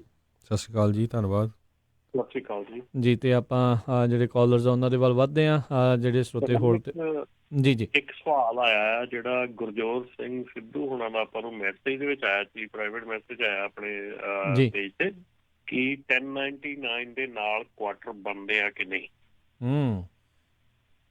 ਜੀ, ਸੋ ਇਹਦੇ ਬਾਰੇ ਮੈਂ ਤਾਂ ਨਹੀਂ ਕੁਝ ਕਹਿ ਸਕਦਾ ਪੱਕਾ। 1099 ਦੇ ਨਾਲ ਕੁਆਟਰ ਨਹੀਂ ਬਣਦੇ ਜੀ, ਕਿਉਂਕਿ ਟੈਕਸ ਨਹੀਂ ਪੇ ਹੁੰਦਾ। ਉਹ 1099 ਕੈਸ਼ ਆ, ਤੁਸੀਂ ਈਅਰ ਐਂਡ ਤੇ ਸਿਰਫ ਫੈਡਰਲ ਟੈਕਸ ਭਰਦੇ ਹੈਗੇ ਆ, ਤੇ ਇਸ ਕਰਕੇ 1099 ਦੇ ਨਾਲ ਕੁਆਟਰ ਨਹੀਂ ਬਣਦੇ। ਸੋ ਜਿਹੜੇ ਨਾ ਇੱਕ ਜ਼ਰੂਰ ਆਪਣੇ ਰਮਨ ਜੀ ਤੇ ਰਾਜਕਨਵੀਰ ਸਿੰਘ ਜੀ, ਜਿੰਨੇ ਵੀ ਆਪਣੇ ਸਰੋਤੇ ਸੁਣ ਰਹੇ, ਜਿੰਨੇ ਵੀ ਟਰੱਕਰਸ ਹੈਗੇ ਆ, ਜਿਹੜਾ ਸੋਸ਼ਲ ਸਿਕਿਉਰਿਟੀ ਐਡਮਿਨਿਸਟ੍ਰੇਸ਼ਨ ਆ ਨਾ, ਉਹਨਾਂ ਦੇ ਵੈਬਸਾਈਟ 'ਤੇ ਜਾ ਕੇ ਤੁਸੀਂ ਰਜਿਸਟਰ ਵੀ ਕਰ ਸਕਦੇ ਆ, ਕਾਲ ਵੀ ਕਰ ਸਕਦੇ ਆ। ਪਿਛਲੇ ਜਿੰਨੇ ਸਾਲਾਂ 'ਚ ਤੁਸੀਂ ਟੈਕਸ ਭਰਿਆ ਨਾ, ਉਹ ਐਨ ਪੂਰਾ ਡਿਟੇਲ 'ਚ ਦੱਸੂਗੇ ਵੀ ਤੁਹਾਡੇ ਕਿਹੜਾ ਕੁਆਟਰ ਬਣਿਆ, ਕਿਹੜਾ ਨਹੀਂ ਬਣਿਆ। 1099 ਤੇ 100% ਤੁਹਾਡੇ ਕੁਆਟਰ ਨਹੀਂ ਬਣਦੇ ਹੈਗੇ। ਜੀ ਜੀ। ਅਗਲੇ ਜਿਹੜੇ ਕਾਲਰ ਆਪਣੇ ਨਾਲ ਜੁੜੇ ਨੇ, ਮਨਦੀਪ ਜੀ, ਸਤਿ ਸ਼੍ਰੀ ਅਕਾਲ ਜੀ। ਮਨਦੀਪ ਜੀ। ਹਾਂਜੀ ਹਾਂਜੀ, ਸਤਿ ਸ਼੍ਰੀ ਅਕਾਲ ਜੀ। ਸਤਿ ਸ਼੍ਰੀ ਅਕਾਲ ਵੀਰਾਂ ਜੀ। ਸਤਿ ਸ਼੍ਰੀ ਅਕਾਲ। ਹਾਂ ਜੀ, ਮੇਰਾ ਸਵਾਲ ਸੀ, ਇੱਕ 3 ਮਹੀਨੇ ਪਿੱਛੇ ਮੈਂ ਸੁਣਿਆ ਸੀ ਆਪਣੇ ਪ੍ਰੋਗਰਾਮ 'ਚ, ਇੱਕ ਆਪਣਾ ਟਰੱਕਰ ਵੀਰ ਕਹਿ ਰਿਹਾ ਸੀ ਓਨਰ ਆਪਰੇਟਰ, ਤੇ ਉਹਨੇ ਇੰਸ਼ੋਰੈਂਸ ਕਰਵਾਈ ਹੈਗੀ ਆ ਬਿਨਾਂ ਡਾਊਨ ਪੇਮੈਂਟ ਤੋਂ। ਉਹਦਾ ਜੇ ਨੰਬਰ ਤੁਸੀਂ ਪ੍ਰੋਵਾਈਡ ਕਰ ਸਕਦੇ ਆ ਮੈਨੂੰ? ਨਹੀਂ ਭਾਜੀ, ਹੁਣ ਨਹੀਂ, ਸਾਡੇ ਨਹੀਂ ਯਾਦ ਨਹੀਂ ਹੋਣਾ ਕੋਈ ਪ੍ਰੋਗਰਾਮ, ਮੇਰੇ ਖਿਆਲ ਨਾਲ ਨਹੀਂ ਕੋਈ ਸਾਡੇ। ਨਹੀਂ, ਚਲੋ ਜੇ ਕਿਸੇ ਨੇ ਕਿਹਾ ਵੀ ਹੋਊਗਾ, ਗੱਲ ਇਹ ਆ ਵੀ ਸਾਰੇ ਦਾ ਨੰਬਰ ਜਿਹੜਾ ਸਾਡੇ ਕੋਲ ਨਹੀਂ ਹੁੰਦਾ, ਇਹ ਚੀਜ਼ ਆ। ਠੀਕ ਹੈ ਠੀਕ ਹੈ। ਵੀਰ ਸੁਣ ਰਿਹਾ ਕੋਈ, ਮਤਲਬ ਤਾਂ ਜ਼ਰੂਰ ਜੀ, ਜੇ ਉਹ ਸੁਣ ਰਹੇ ਨੇ ਤੇ ਜੇ ਉਹਨਾਂ ਦਾ ਹੈਗਾ ਤੇ ਜੋ ਸ਼ੇਅਰ ਕਰਨਾ ਚਾਹੁੰਦੇ ਤੇ ਜ਼ਰੂਰ ਦੱਸ ਦੇਣਗੇ ਜੀ। ਜੀ, ਥੈਂਕ ਯੂ ਜੀ। ਅਗਲੇ ਜਿਹੜੇ ਕਾਲਰ ਜੁੜੇ ਨੇ ਆਪਣੇ ਨਾਲ, ਜਸਬੀਰ ਜੀ, ਸਤਿ ਸ਼੍ਰੀ ਅਕਾਲ ਜੀ। ਹਾਂਜੀ, ਸਤਿ ਸ਼੍ਰੀ ਅਕਾਲ ਜੀ। ਸਤਿ ਸ਼੍ਰੀ ਅਕਾਲ ਜੀ। ਹਾਂਜੀ ਰਮਨ ਜੀ, ਕੁਐਸਚਨ ਮੈਂ ਸੁਣ ਰਿਹਾ ਸੀ ਤੁਹਾਡਾ ਸਲੀਪ ਬਾਰੇ। ਕਨਫਰਮ ਹੈ ਕਿ 8 ਘੰਟੇ ਦੀ ਸਲੀਪ ਤੋਂ ਬਾਅਦ ਅਸੀਂ ਡਰਾਈਵ ਕਰਕੇ ਅੱਗੇ ਫਿਰ 2 ਘੰਟੇ ਉਹਨੂੰ ਕਵਰ ਕਰ ਸਕਦੇ ਹਾਂ? ਬਿਲਕੁਲ ਜੀ, ਹਮੇਸ਼ਾ ਤੋਂ ਸੀਗਾ ਭਾਜੀ, ਹਮੇਸ਼ਾ ਤੋਂ ਹੀ A2 ਦੀ ਸਪਲਿਟ ਚੱਲਦੀ ਆ ਰਹੀ ਹੈ। ਤੁਹਾਡੀ ਲੌਗ ਬੁੱਕ ਤੇ ਜਦੋਂ ਤੁਸੀਂ 8 ਘੰਟੇ ਦੇ ਬਾਅਦ ਦੇਖੋਗੇ, ਤੁਹਾਨੂੰ ਜੇ ਤੁਸੀਂ ਉਹਨੂੰ ਔਨ ਕਰੋਗੇ ਤੇ ਉਹ ਤੁਹਾਨੂੰ ਡਰਾਈਵ ਕਰਨ ਦੀ ਇਜਾਜ਼ਤ ਦਊਗੀ, ਜੇ ਤੁਹਾਡੀ ਲੌਗ ਬੁੱਕ ਹੈਗਾ। ਸੋ ਇਹ A2 ਦੀ ਸਪਲਿਟ ਜਿਹੜੀ ਆ, ਇਹ ਬੜੀ ਪਹਿਲਾਂ ਤੋਂ ਹੀ ਚੱਲ ਰਹੀ ਆ, ਹਮੇਸ਼ਾ ਤੋਂ ਸੀਗੀ। ਹੁਣ 7-3 ਦੀ ਗੱਲ ਚੱਲ ਰਹੀ ਹੈ, ਸੋ ਇਸ ਕਰਕੇ A2 ਦੀ ਸਪਲਿਟ ਪਹਿਲਾਂ ਤੋਂ ਚੱਲ ਰਹੀ ਹੈ। ਅੱਛਾ, ਥੈਂਕ ਯੂ ਜੀ। ਥੈਂਕ ਯੂ ਜੀ। ਅਗਲੇ ਕਾਲਰ ਨੇ ਹਰਪ੍ਰੀਤ ਜੀ, ਸਤਿ ਸ਼੍ਰੀ ਅਕਾਲ ਜੀ। ਹਾਂਜੀ, ਸਤਿ ਸ਼੍ਰੀ ਅਕਾਲ ਜੀ। ਸਤਿ ਸ਼੍ਰੀ ਅਕਾਲ। ਮੈਂ ਇਨਫੋਰਮੇਸ਼ਨ ਨਹੀਂ ਦੇਣੀ ਹੈ, ਮੈਂ ਕਲੀਅਰ ਕਰਨਾ ਚਾਹੁੰਦਾ ਸੀ। ਜਿਹੜੀ 8 ਘੰਟੇ ਦੀ ਸਲੀਪ ਆਪਾਂ ਕਹਿੰਦੇ ਆ, ਉਹ ਉਦੋਂ ਹੀ ਕੰਮ ਕਰਦੀ ਹੈ ਜਦੋਂ ਤੁਹਾਡੇ 11 ਘੰਟੇ ਦੀ ਡਰਾਈਵ ਦੇ ਵਿੱਚੋਂ ਟਾਈਮ ਬਚਿਆ ਹੋਵੇ। ਮੈਂ ਕਲੀਅਰ ਕਰਨਾ ਚਾਹੁੰਦਾ ਜੀ। ਸਾਰੇ ਕਹੀ ਜਾਂਦੇ 8 ਘੰਟੇ ਬਾਅਦ ਟਾਈਮ ਆ ਜਾਣਾ, ਟਾਈਮ ਉਹੀ ਆਉਣਾ ਜਿਹੜੀ ਤੁਸੀਂ 11 ਘੰਟੇ ਦੀ ਡਰਾਈਵ ਦੇ ਵਿੱਚੋਂ ਟਾਈਮ ਬਚਾਇਆ। 1 ਘੰਟਾ, 2 ਘੰਟਾ, 3 ਘੰਟੇ ਕਿੰਨੇ ਬਚੇ ਆ, ਉਨੇ ਹੀ ਆਉਂਦੇ ਆ, ਉਹ ਤੋਂ ਵੱਧ ਨਹੀਂ ਆਉਂਦੇ। ਜਿਹੜੇ ਰੋਲ ਓਵਰ ਹੋਏ ਹੁੰਦੇ ਆ, ਨਹੀਂ ਰੋਲ ਓਵਰ ਨਹੀਂ, ਆਪਾਂ ਡੇਲੀ 11 ਘੰਟੇ ਡਰਾਈਵ ਕਰਦੇ ਹਾਂ। ਹਾਂਜੀ, 8 ਘੰਟੇ ਬਾਅਦ ਉਹਦੇ ਚ ਜੇ ਟਾਈਮ ਬਚਿਆ ਉਹੀ ਟਾਈਮ ਆਉਂਦਾ ਬਸ। ਜੇ ਆਲਰੇਡੀ 11 ਚਲਾ ਲਏ ਫਿਰ ਨਹੀਂ ਆਉਣਾ ਜੀ, ਫੇਰ ਨਹੀਂ ਆਉਣਾ ਜੀ। ਥੈਂਕ ਯੂ ਜੀ। ਜੀ ਜੀ ਜੀ। ਸੋ ਅੱਜ ਦੀ ਤਰੀਕ ਦੇ ਵਿੱਚ ਨਾ ਇਹ ਇੱਕ ਸੌਖਾ ਕੰਮ ਹੋ ਗਿਆ, ਕਿਉਂਕਿ ਹੁਣ ਇਲੈਕਟ੍ਰੋਨਿਕ ਹੋਣ ਕਰਕੇ ਨਾ, ਜਦੋਂ ਤੁਸੀਂ ਕੁਝ ਵੀ ਟਾਈਮ ਜਿਹੜਾ ਤੁਹਾਡਾ ਆ ਉਹ ਬਚਿਆ ਜਾਂ ਕੁਝ ਵੀ ਤੁਹਾਡਾ ਟਾਈਮ ਹੈਗਾ ਉਹ ਰਹਿੰਦਾ ਆ, ਤਾਂ ਉਹ ਤੁਹਾਨੂੰ ਸ਼ੋਅ ਹੋਣਾ ਸ਼ੁਰੂ ਹੋ ਜਾਂਦਾ ਆਟੋਮੈਟਿਕਲੀ। ਸੋ ELD ਦਾ ਇੱਕ ਇਹ ਫਾਇਦਾ ਤਾਂ ਹੈਗਾ ਕਿ ਅੱਗੇ ਜਿਹੜੀਆਂ ਚੀਜ਼ਾਂ ਦਾ ਪਤਾ ਨਹੀਂ ਲੱਗਦਾ, ਹੁਣ ਤੁਹਾਨੂੰ ਪਤਾ ਲੱਗਣ ਲੱਗ ਗਿਆ ਜੀ। ਅਗਲੇ ਜਿਹੜੇ ਕਾਲਰ ਆਪਣੇ ਨਾਲ ਜੁੜੇ ਨੇ, ਵਿਕਾਸ, ਸਤਿ ਸ਼੍ਰੀ ਅਕਾਲ ਜੀ। ਸਤਿ ਸ੍ਰੀ ਅਕਾਲ ਭਾਜੀ ਸਾਰਿਆਂ ਨੂੰ। ਸਤਿ ਸ਼੍ਰੀ ਅਕਾਲ ਜੀ। ਭਾਜੀ ਮੇਰਾ ਇਹ ਸਵਾਲ ਆ ਭਾਜੀ, ਜਿਹੜਾ ਕੀ ਕਹਿੰਦੇ ਜਿੱਦਾਂ ਹੁਣ ਲੋਡ ਚੱਕਣ ਜਾਂਦੇ ਆ, ਜਿੱਦਾਂ ਮੈਂ 2 ਘੰਟੇ ਡਰਾਈਵ ਕਰਕੇ ਅੱਜ ਸਵੇਰੇ ਬੁੱਕ ਚਲਾਈ ਹੈ, 2 ਘੰਟੇ ਡਰਾਈਵ ਤੋਂ ਬਾਅਦ ਮੈਨੂੰ ਉੱਥੇ ਮੈਂ ਲੋਡ ਚੱਕਣ ਲੱਗਿਆ, ਮੈਨੂੰ 3 ਘੰਟੇ 3.5 ਘੰਟੇ ਲੱਗ ਗਏ। ਜਿਹੜਾ ਮੇਰਾ ਡਰਾਈਵਿੰਗ ਟਾਈਮ ਹੈ ਭਾਜੀ ਉਹ ਖਤਮ ਹੋ ਰਿਹਾ, ਤੇ ਉਹਦੇ ਵਿੱਚ ਕੋਈ ਨਵਾਂ ਜਿੱਦਾਂ ਤੁਸੀਂ ਕਹਿੰਦੇ ਸੀ ਕਾਨੂੰਨ ਆ ਰਿਹਾ ਵੀ ਤੁਹਾਨੂੰ ਜੇ ਆਫ ਡਿਊਟੀ ਹੁੰਨੇ ਹੋ ਤੇ ਤੁਹਾਨੂੰ ਉਹ ਟਾਈਮ ਮਿਲ ਜੂਗਾ ਡਰਾਈਵਿੰਗ ਟਾਈਮ, ਇਹ ਹੋ ਚੁੱਕਾ ਭਾਜੀ ਕਿ ਹੋਣਾ ਹੈਗਾ? ਅਜੇ ਪ੍ਰਪੋਜ਼ਲ ਹੀ ਆ, ਅਜੇ ਹੋਇਆ ਨਹੀਂ। ਅਜੇ ਪ੍ਰਪੋਜ਼ਲ ਹੀ ਹੈ ਜੀ, ਅਜੇ ਲਾਗੂ ਨਹੀਂ ਹੋਇਆ ਜੀ। ਉਹ ਨਾਲੇ ਆਈ ਥਿੰਕ ਇਹ ਨਹੀਂ ਹੈ ਵੀ ਸਾਰੇ ਦੇ ਸਾਰੇ ਨਹੀਂ, ਕੁਛ ਘੰਟੇ ਦੀ ਜਿਹੜੀ ਜਾਂ ਅੱਧੇ ਘੰਟੇ ਦੀ ਜਾਂ 2 ਘੰਟੇ ਦੀ ਕੁਛ ਮੌਲਤ ਹੈਗੀ ਆ ਜੀ, ਉਹ ਅਜੇ ਲਾਗੂ ਨਹੀਂ ਹੋਇਆ। ਅਜੇ ਲਾਗੂ ਨਹੀਂ ਹੋਇਆ ਨਾਲੇ ਉਹ। ਜਿੱਦਾਂ ਭਾਜੀ ਏਦਾਂ ਨਾ ਵੀ ਹੁਣ ਮੈਂ ਜਿੱਦਾਂ ਡਰਾਈਵਿੰਗ ਤਾਂ ਸਾਰੀ ਮੈਂ 2.5-3 ਘੰਟੇ ਕੀਤੀ ਆ ਭਾਜੀ। ਇਹ ਭਾਜੀ ਇਹ ਪਤਾ ਹੈ ਸਾਰੇ, ਇਹ ਪਤਾ ਹੋਣ ਦੇ ਬਾਵਜੂਦ ਤਾਂ ਹੀ ਇਹ ਪ੍ਰਪੋਜ਼ਲ ਆਇਆ ਆ ਵੀ ਬਹੁਤ ਸਾਰੇ ਲੋਕਾਂ ਦਾ ਜਿਹੜਾ ਟਾਈਮ ਹੈ ਇਦਾਂ ਨਸ਼ਟ ਹੋ ਰਿਹਾ, ਇਸ ਕਰਕੇ ਉਹਨਾਂ ਨੂੰ ਥੋੜਾ ਜਿਹਾ ਕੰਪਨਸੇਟ ਜਿਹੜਾ ਉਹ ਡਰਾਈਵ ਟਾਈਮ ਦੇ ਵਿੱਚ ਕੀਤਾ ਜਾਵੇ। ਪਰ ਹਾਲ ਦੀ ਘੜੀ ਇਹ ਜਿਹੜਾ ਇਹ ਪ੍ਰਪੋਜ਼ਡ ਰੂਲ ਹੈਗਾ ਆ, ਅਜੇ ਇਹ ਲਾਗੂ ਨਹੀਂ ਹੋਇਆ, ਤੇ ਜਦੋਂ ਲਾਗੂ ਹੋਇਆ ਆਪਾਂ ਜ਼ਰੂਰ ਤੁਹਾਨੂੰ ਸਾਰਿਆਂ ਨੂੰ ਦੱਸਾਂਗੇ। ਥੈਂਕ ਯੂ ਭਾਜੀ। ਥੈਂਕ ਯੂ ਜੀ। ਜੀ ਅਗਲੇ ਕਾਲਰ ਆਪਣੇ ਨਾਲ ਜੁੜੇ ਨੇ ਦਵਿੰਦਰ ਜੀ। ਸਤਿ ਸ਼੍ਰੀ ਅਕਾਲ ਜੀ। ਹੈਲੋ, ਹਾਂਜੀ ਸਤਿ ਸ਼੍ਰੀ ਅਕਾਲ ਜੀ। ਹਾਂਜੀ ਸਤਿ ਸ਼੍ਰੀ ਅਕਾਲ ਭਾਜੀ। ਭਾਜੀ ਮੇਰਾ ਨਾਮ ਦਵਿੰਦਰ ਸਿੰਘ ਹੈ ਭਾਜੀ। ਮੈਂ 8-2 ਦੀ ਸਪਲਿਟ ਬਾਰੇ ਦੱਸਣਾ ਚਾਹੁੰਦਾ ਭਾਜੀ। ਉਹ ਇਸ ਤਰ੍ਹਾਂ ਆ ਭਾਜੀ ਵਰਕ ਕਰਦੀ, ਜੇ ਤੁਸੀਂ ਕੋਈ ਵੀ ਡਰਾਈਵਰ ਪਹਿਲੇ ਦਿਨ 2 ਘੰਟੇ ਦੀ ਆਫ ਲਊਗਾ ਪਹਿਲੇ 8 ਘੰਟੇ ਦੇ ਸਾਈਕਲ ਦੇ ਵਿੱਚ, ਕਹਿੰਦਾ ਬਾਅਦ ਬੈਟਰ ਆ ਤੁਸੀਂ 6-7 ਘੰਟੇ ਚਲਾ ਕੇ ਫਿਰ ਤੁਸੀਂ 2 ਘੰਟੇ ਦੀ ਆਫ ਲਓ, ਤੇ ਉਸ ਤੋਂ ਬਾਅਦ ਤੁਹਾਨੂੰ ਨੈਕਸਟ ਡੇ 8 ਘੰਟੇ ਦੀ ਸਲੀਪ ਤੋਂ ਬਾਅਦ ਵਾਪਸ ਆਉਣਗੇ। ਹਰ ਰੋਜ਼ ਤੁਹਾਨੂੰ ਇਦਾਂ ਹੀ ਕਰਨਾ ਪੈਣਾ ਆ। ਪਹਿਲੇ 8 ਘੰਟੇ ਦੀ ਡਰਾਈਵ ਕਰੋ, ਉਹਦੇ ਵਿੱਚ ਉਸ ਤੋਂ ਬਾਅਦ ਜਿਸ ਤਰ੍ਹਾਂ ਵੀ ਤੁਹਾਡਾ ਕਿਤੇ ਟਾਈਮ ਜੇ ਬਰਬਾਦ ਹੁੰਦਾ ਜਾਂ ਤੁਸੀਂ ਅੱਧੇ ਘੰਟੇ ਦੀ ਬ੍ਰੇਕ ਵਿੱਚ ਐਡਜਸਟ ਕਰਨੀ ਹੈ, ਉਹਦੀ ਜਗ੍ਹਾ 1.5 ਘੰਟਾ ਹੋਰ ਲਾ ਦਿਓ। ਉਹਦੇ ਨਾਲ ਫਿਰ ਤੁਹਾਨੂੰ ਇਹ ਹੁੰਦਾ 8-2 ਦੇ ਤੁਸੀਂ ਰੋਲਿੰਗ 'ਚ ਆ ਜਾਂਦੇ ਹੋ। ਜਿੱਦਾਂ ਭਾਜੀ ਹੁਣ ਕਹਿੰਦੇ ਰੋਲਿੰਗ, ਇਹ ਰੋਲਿੰਗ ਜੀ ਬਣ ਜਾਂਦੀ ਹੈ, ਇਹ 'ਚ ਵੀ 8-2 ਦੀ ਵੀ ਰੋਲਿੰਗ ਬਣ ਜਾਂਦੀ ਹੈ। ਤੁਹਾਨੂੰ ਹੈਵ ਟੂ ਪਹਿਲਾਂ 2 ਆਵਰ ਆਫ ਦੇ ਦੇਣੇ ਪੈਣੇ ਆ, ਤਦ ਤੁਹਾਨੂੰ 8-2 ਦੇ ਤੁਸੀਂ ਰੋਲਿੰਗ 'ਚ ਆਓਗੇ। ਜੇ ਨਹੀਂ ਤੁਸੀਂ ਕਰਦੇ ਫਿਰ ਨਹੀਂ ਰੋਲਿੰਗ 'ਚ ਆਓਗੇ। ਪ੍ਰੀਵੀਅਸ ਡੇ ਦਾ ਜਿਹੜਾ ਜੋ ਬੈਲੈਂਸ ਹੈਗਾ ਉਹ ਉਹਦੇ ਤੇ ਡਿਪੈਂਡ ਕਰਦਾ ਸਾਰਾ। ਹਾਂਜੀ, ਪਹਿਲਾਂ ਉਹੀ ਨਾ ਵੀ 2 ਘੰਟੇ ਨੂੰ ਆਫ ਦੇ ਦੇਣੇ ਹੀ ਪੈਣੇ ਆ, ਫਿਰ ਤੁਸੀਂ ਉਸ ਰੋਲਿੰਗ 'ਚ ਆਓਗੇ, ਅਦਰਵਾਈਜ਼ ਨਹੀਂ ਆਓਗੇ। ਥੈਂਕ ਯੂ ਜੀ। ਠੀਕ ਹੈ ਭਾਜੀ, ਓਕੇ ਭਾਜੀ, ਥੈਂਕ ਯੂ ਜੀ, ਮਿਹਰਬਾਨੀ ਜੀ। ਅਗਲੇ ਜਿਹੜੇ ਕਾਲਰ ਨੇ ਸਤਨਾਮ ਸਿੰਘ ਜੀ। ਸਤਿ ਸ਼੍ਰੀ ਅਕਾਲ ਜੀ। ਹਾਂਜੀ ਸਤਿ ਸ਼੍ਰੀ ਅਕਾਲ ਦੁਬਾਰਾ ਜੀ। ਜੀ ਸਤਿ ਸ਼੍ਰੀ ਅਕਾਲ। ਮੈਂ ਕੁਐਸਚਨ ਤਾਂ ਮੇਰਾ ਆਈ ਸੀ ਵੀ ਜੇ ਰਮਨ ਜੀ ਨੂੰ ਜੇ 8 ਘੰਟੇ ਸਲੀਪ ਕਰਕੇ ਤੁਸੀਂ ਕਿੰਨੇ ਘੰਟੇ ਚਲਾ ਸਕਦੇ ਹੋ, ਤੇ ਇੱਕੋ ਵੀਰ ਜੀ ਗੱਲ ਕਰਦੇ ਸੀ ਇਹ ਟੈਕਸ ਘੱਟ ਕਰ ਰਹੇ। ਕਈ ਵਾਰ ਅਸੀਂ ਨਾ ਮਤਲਬ ਸਾਨੂੰ ਪੂਰੀ ਸਿਚੁਏਸ਼ਨ ਦਾ ਵੀ ਨਹੀਂ ਪਤਾ ਹੁੰਦਾ, ਉਹ ਕਈ ਵਾਰ ਜੇ ਅਸੀਂ ਜੇ ਫਾਰਮ ਭਰਦੇ ਨਾ ਅਸੀਂ ਡਿਪੈਂਡ ਕਰ ਤੁਸੀਂ ਡਿਪੈਂਡੈਂਟ ਕਿੰਨੇ ਲਿਖੇ ਹੋ ਉਸ ਹਿਸਾਬ ਨਾਲ ਤੁਹਾਡਾ ਟੈਕਸ ਕੱਟ ਹੋਣਾ ਜੀ। ਕਈ ਵਾਰ ਡਿਪੈਂਡੈਂਟ ਜ਼ਿਆਦਾ ਰਹੇ ਟੈਕਸ ਤਾਂ ਬਿਲਕੁਲ ਕੱਟ ਨਹੀਂ ਹੁੰਦਾ, ਫਿਰ ਤਾਂ ਅਸੀਂ ਕਹਿੰਦੇ ਸਾਡਾ ਟੈਕਸ ਨਹੀਂ ਕੱਟ ਹੁੰਦਾ। ਉਹ ਦੇਖਣਾ ਪੈਣਾ ਉਹਨਾਂ ਵੀ ਉਹਨੇ ਡਿਪੈਂਡੈਂਟ ਕਿੰਨੇ ਲਿਖੇ ਹੋਆ, ਇਹ ਵੀ ਹੋ ਸਕਦਾ ਉਹਨਾਂ ਸੀਨੇਰੀਓ ਜਿਹੜਾ। ਮੈਂ ਤਾਂ ਇਹੀ ਦੱਸਣਾ। ਅਸੀਂ ਕਿਹਾ ਉਹ ਟੈਕਸ ਵਾਲੇ ਨਾਲ ਗੱਲ ਕਰਦੇ ਹਾਂ ਜੀ। ਬਿਲਕੁਲ, ਹਾਂਜੀ ਧੰਨਵਾਦ ਜੀ। ਥੈਂਕ ਯੂ ਜੀ। ਜੀ ਸਤਿ ਸ਼੍ਰੀ ਅਕਾਲ ਜੀ। ਸਤਿ ਸ਼੍ਰੀ ਅਕਾਲ ਜੀ। ਤੇ ਉਹ ਜਿਹੜਾ ਇੰਸ਼ੋਰੈਂਸ ਬਾਰੇ ਕੋਈ ਜਿਹੜਾ ਪੁੱਛ ਰਿਹਾ ਸੀ, ਆਈ ਥਿੰਕ ਕਿਸੇ ਨੇ ਇੱਥੇ ਦੱਸਿਆ ਕਹਿੰਦੇ ਕੋਈ ਡਾਇਰੈਕਟ ਬਿੱਲ ਜਿਹੜਾ ਆ ਉਹ ਹੁੰਦਾ ਹੈ, ਡਾਇਰੈਕਟ ਬਿੱਲ ਐਵਰੀ ਇੰਸ਼ੋਰੈਂਸ, ਉਹਨਾਂ ਦੇ ਕੋਲ ਕਹਿੰਦੇ ਕੋਈ ਇੱਦਾਂ ਦਾ ਪ੍ਰੋਗਰਾਮ ਉਹ ਹੈਗਾ ਆ। ਸੋ ਕਾਫੀ ਜਿਹੜੇ ਸਵਾਲ ਜਵਾਬ ਜਿਹੜੇ ਇਸ ਦੇ ਵਿੱਚ ਜਿਹੜੇ ਹੁੰਦੇ ਆ, ਸੋ ਉਮੀਦ ਕਰਦੇ ਹਾਂ ਵੀ ਇਸ ਦਾ ਜਿਹੜਾ ਬੈਨੀਫਿਟ ਆ, ਫਾਇਦਾ ਹੈ, ਉਹ ਤੁਸੀਂ ਜ਼ਰੂਰ ਸਾਰੇ ਜਣੇ ਚੁੱਕਦੇ ਹੋ। ਬਹੁਤ ਸਾਰੇ ਸਵਾਲਾਂ ਦੇ ਜਵਾਬ ਆਪਾਂ ਨੂੰ ਮਿਲਦੇ ਆ, ਜਿੱਦਾਂ ਹੁਣ 8-2 ਦੀ ਸਪਲਿਟ ਨੂੰ ਲੈ ਕੇ ਕਿੰਨੇ ਜਾਣਿਆਂ ਦੇ ਵੱਖ-ਵੱਖ ਜਿਹੜੀਆਂ ਆਪਾਂ ਗੱਲਾਂ ਸੁਣੀਆਂ ਵੀ ਕਿੱਦਾਂ ਆਪਾਂ ਇਸ ਦਾ ਜਿਹੜਾ ਫਾਇਦਾ ਲੈ ਸਕਦੇ ਹਾਂ। ਅਤੇ ਇੱਕ ਇਹ ਵੀ ਇੱਕ ਜਿਹੜੀ ਰਮਨ ਜੀ ਅਤੇ ਹਰਜੋਤ ਜੀ ਮਾੜੀ ਗੱਲ ਆ ਵੀ ਕਈਆਂ ਨੂੰ ਜਿਹੜਾ ਪਤਾ ਹੀ ਨਹੀਂ ਆ ਵੀ ਉਹ ਸਪਲਿਟ ਆਲਰੇਡੀ ਜਿਹੜੇ ਪਿਛਲੇ ਕਈ ਦਹਾਕਿਆਂ ਤੋਂ ਜਿਹੜੀ ਉਹ ਚੱਲ ਰਹੀ ਹੈਗੀ ਆ, ਵੀ ਉਸ ਨੂੰ ਕਿੱਦਾਂ ਆਪਾਂ ਜਿਹੜਾ ਉਹ ਯੂਜ਼ ਜਿਹੜਾ ਉਹ ਕਰ ਸਕਦੇ ਹਾਂ। ਸੋ ਇਹ ਜਿਹੜੀ ਤੁਸੀਂ ਐਜੂਕੇਸ਼ਨ ਦੀ ਹਰਜੋਤ ਸਿੰਘ ਜੀ ਗੱਲ ਕੀਤੀ ਸੀ, ਇਹ ਆਈ ਥਿੰਕ ਇਹ ਕਿਤੇ ਨਾ ਕਿਤੇ ਇਹ ਇਸ ਦੇ ਨਾਲ ਹੀ ਕਿਤੇ ਜੁੜਨੀ ਜਿਹੜੀ ਉਹ ਆਉਂਦੀ ਆ। ਬਹੁਤ ਸਾਰੀਆਂ ਚੀਜ਼ਾਂ ਦਾ ਆਪਾਂ ਨੂੰ ਉਸ ਦੇ ਬਾਰੇ ਜਿਹੜਾ ਉਹ ਪਤਾ ਹੀ ਜਿਹੜਾ ਨਹੀਂ ਹੁੰਦਾ, ਕਿਉਂਕਿ ਆਪਾਂ ਧਿਆਨ ਵੀ ਨਹੀਂ ਦਿੰਦੇ ਬਾਅਦ ਦੇ ਵਿੱਚ।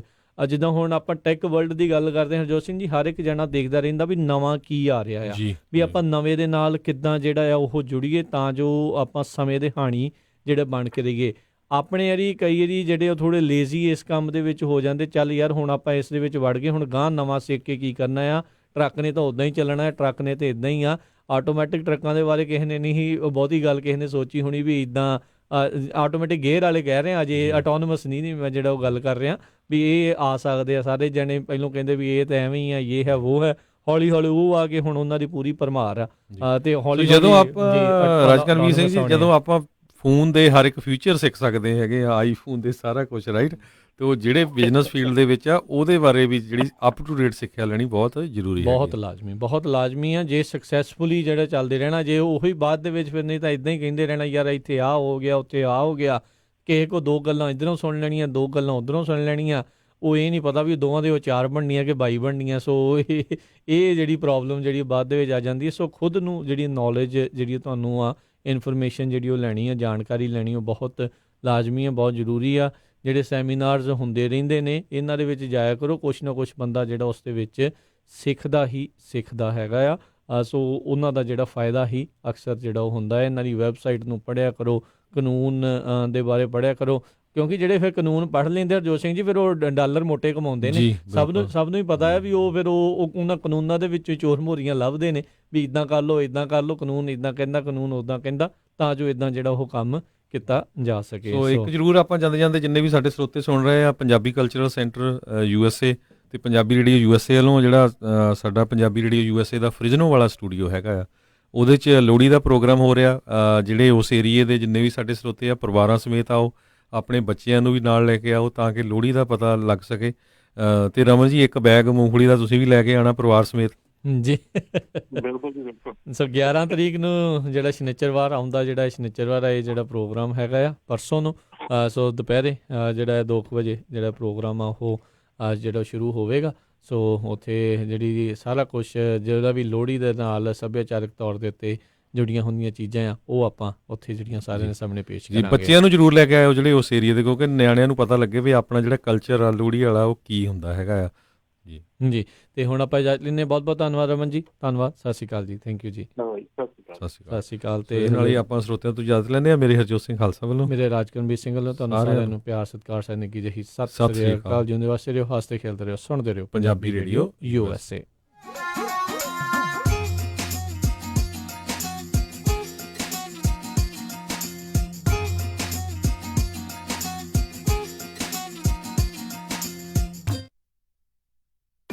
ਤੁਸੀਂ ਸੁਣ ਰਹੇ ਹੋ KOBO Yuba City 1450 AM, KIID Sacramento 1470 AM, KWRU Fresno 1300 AM, KLHC Bakersfield 1350 AM।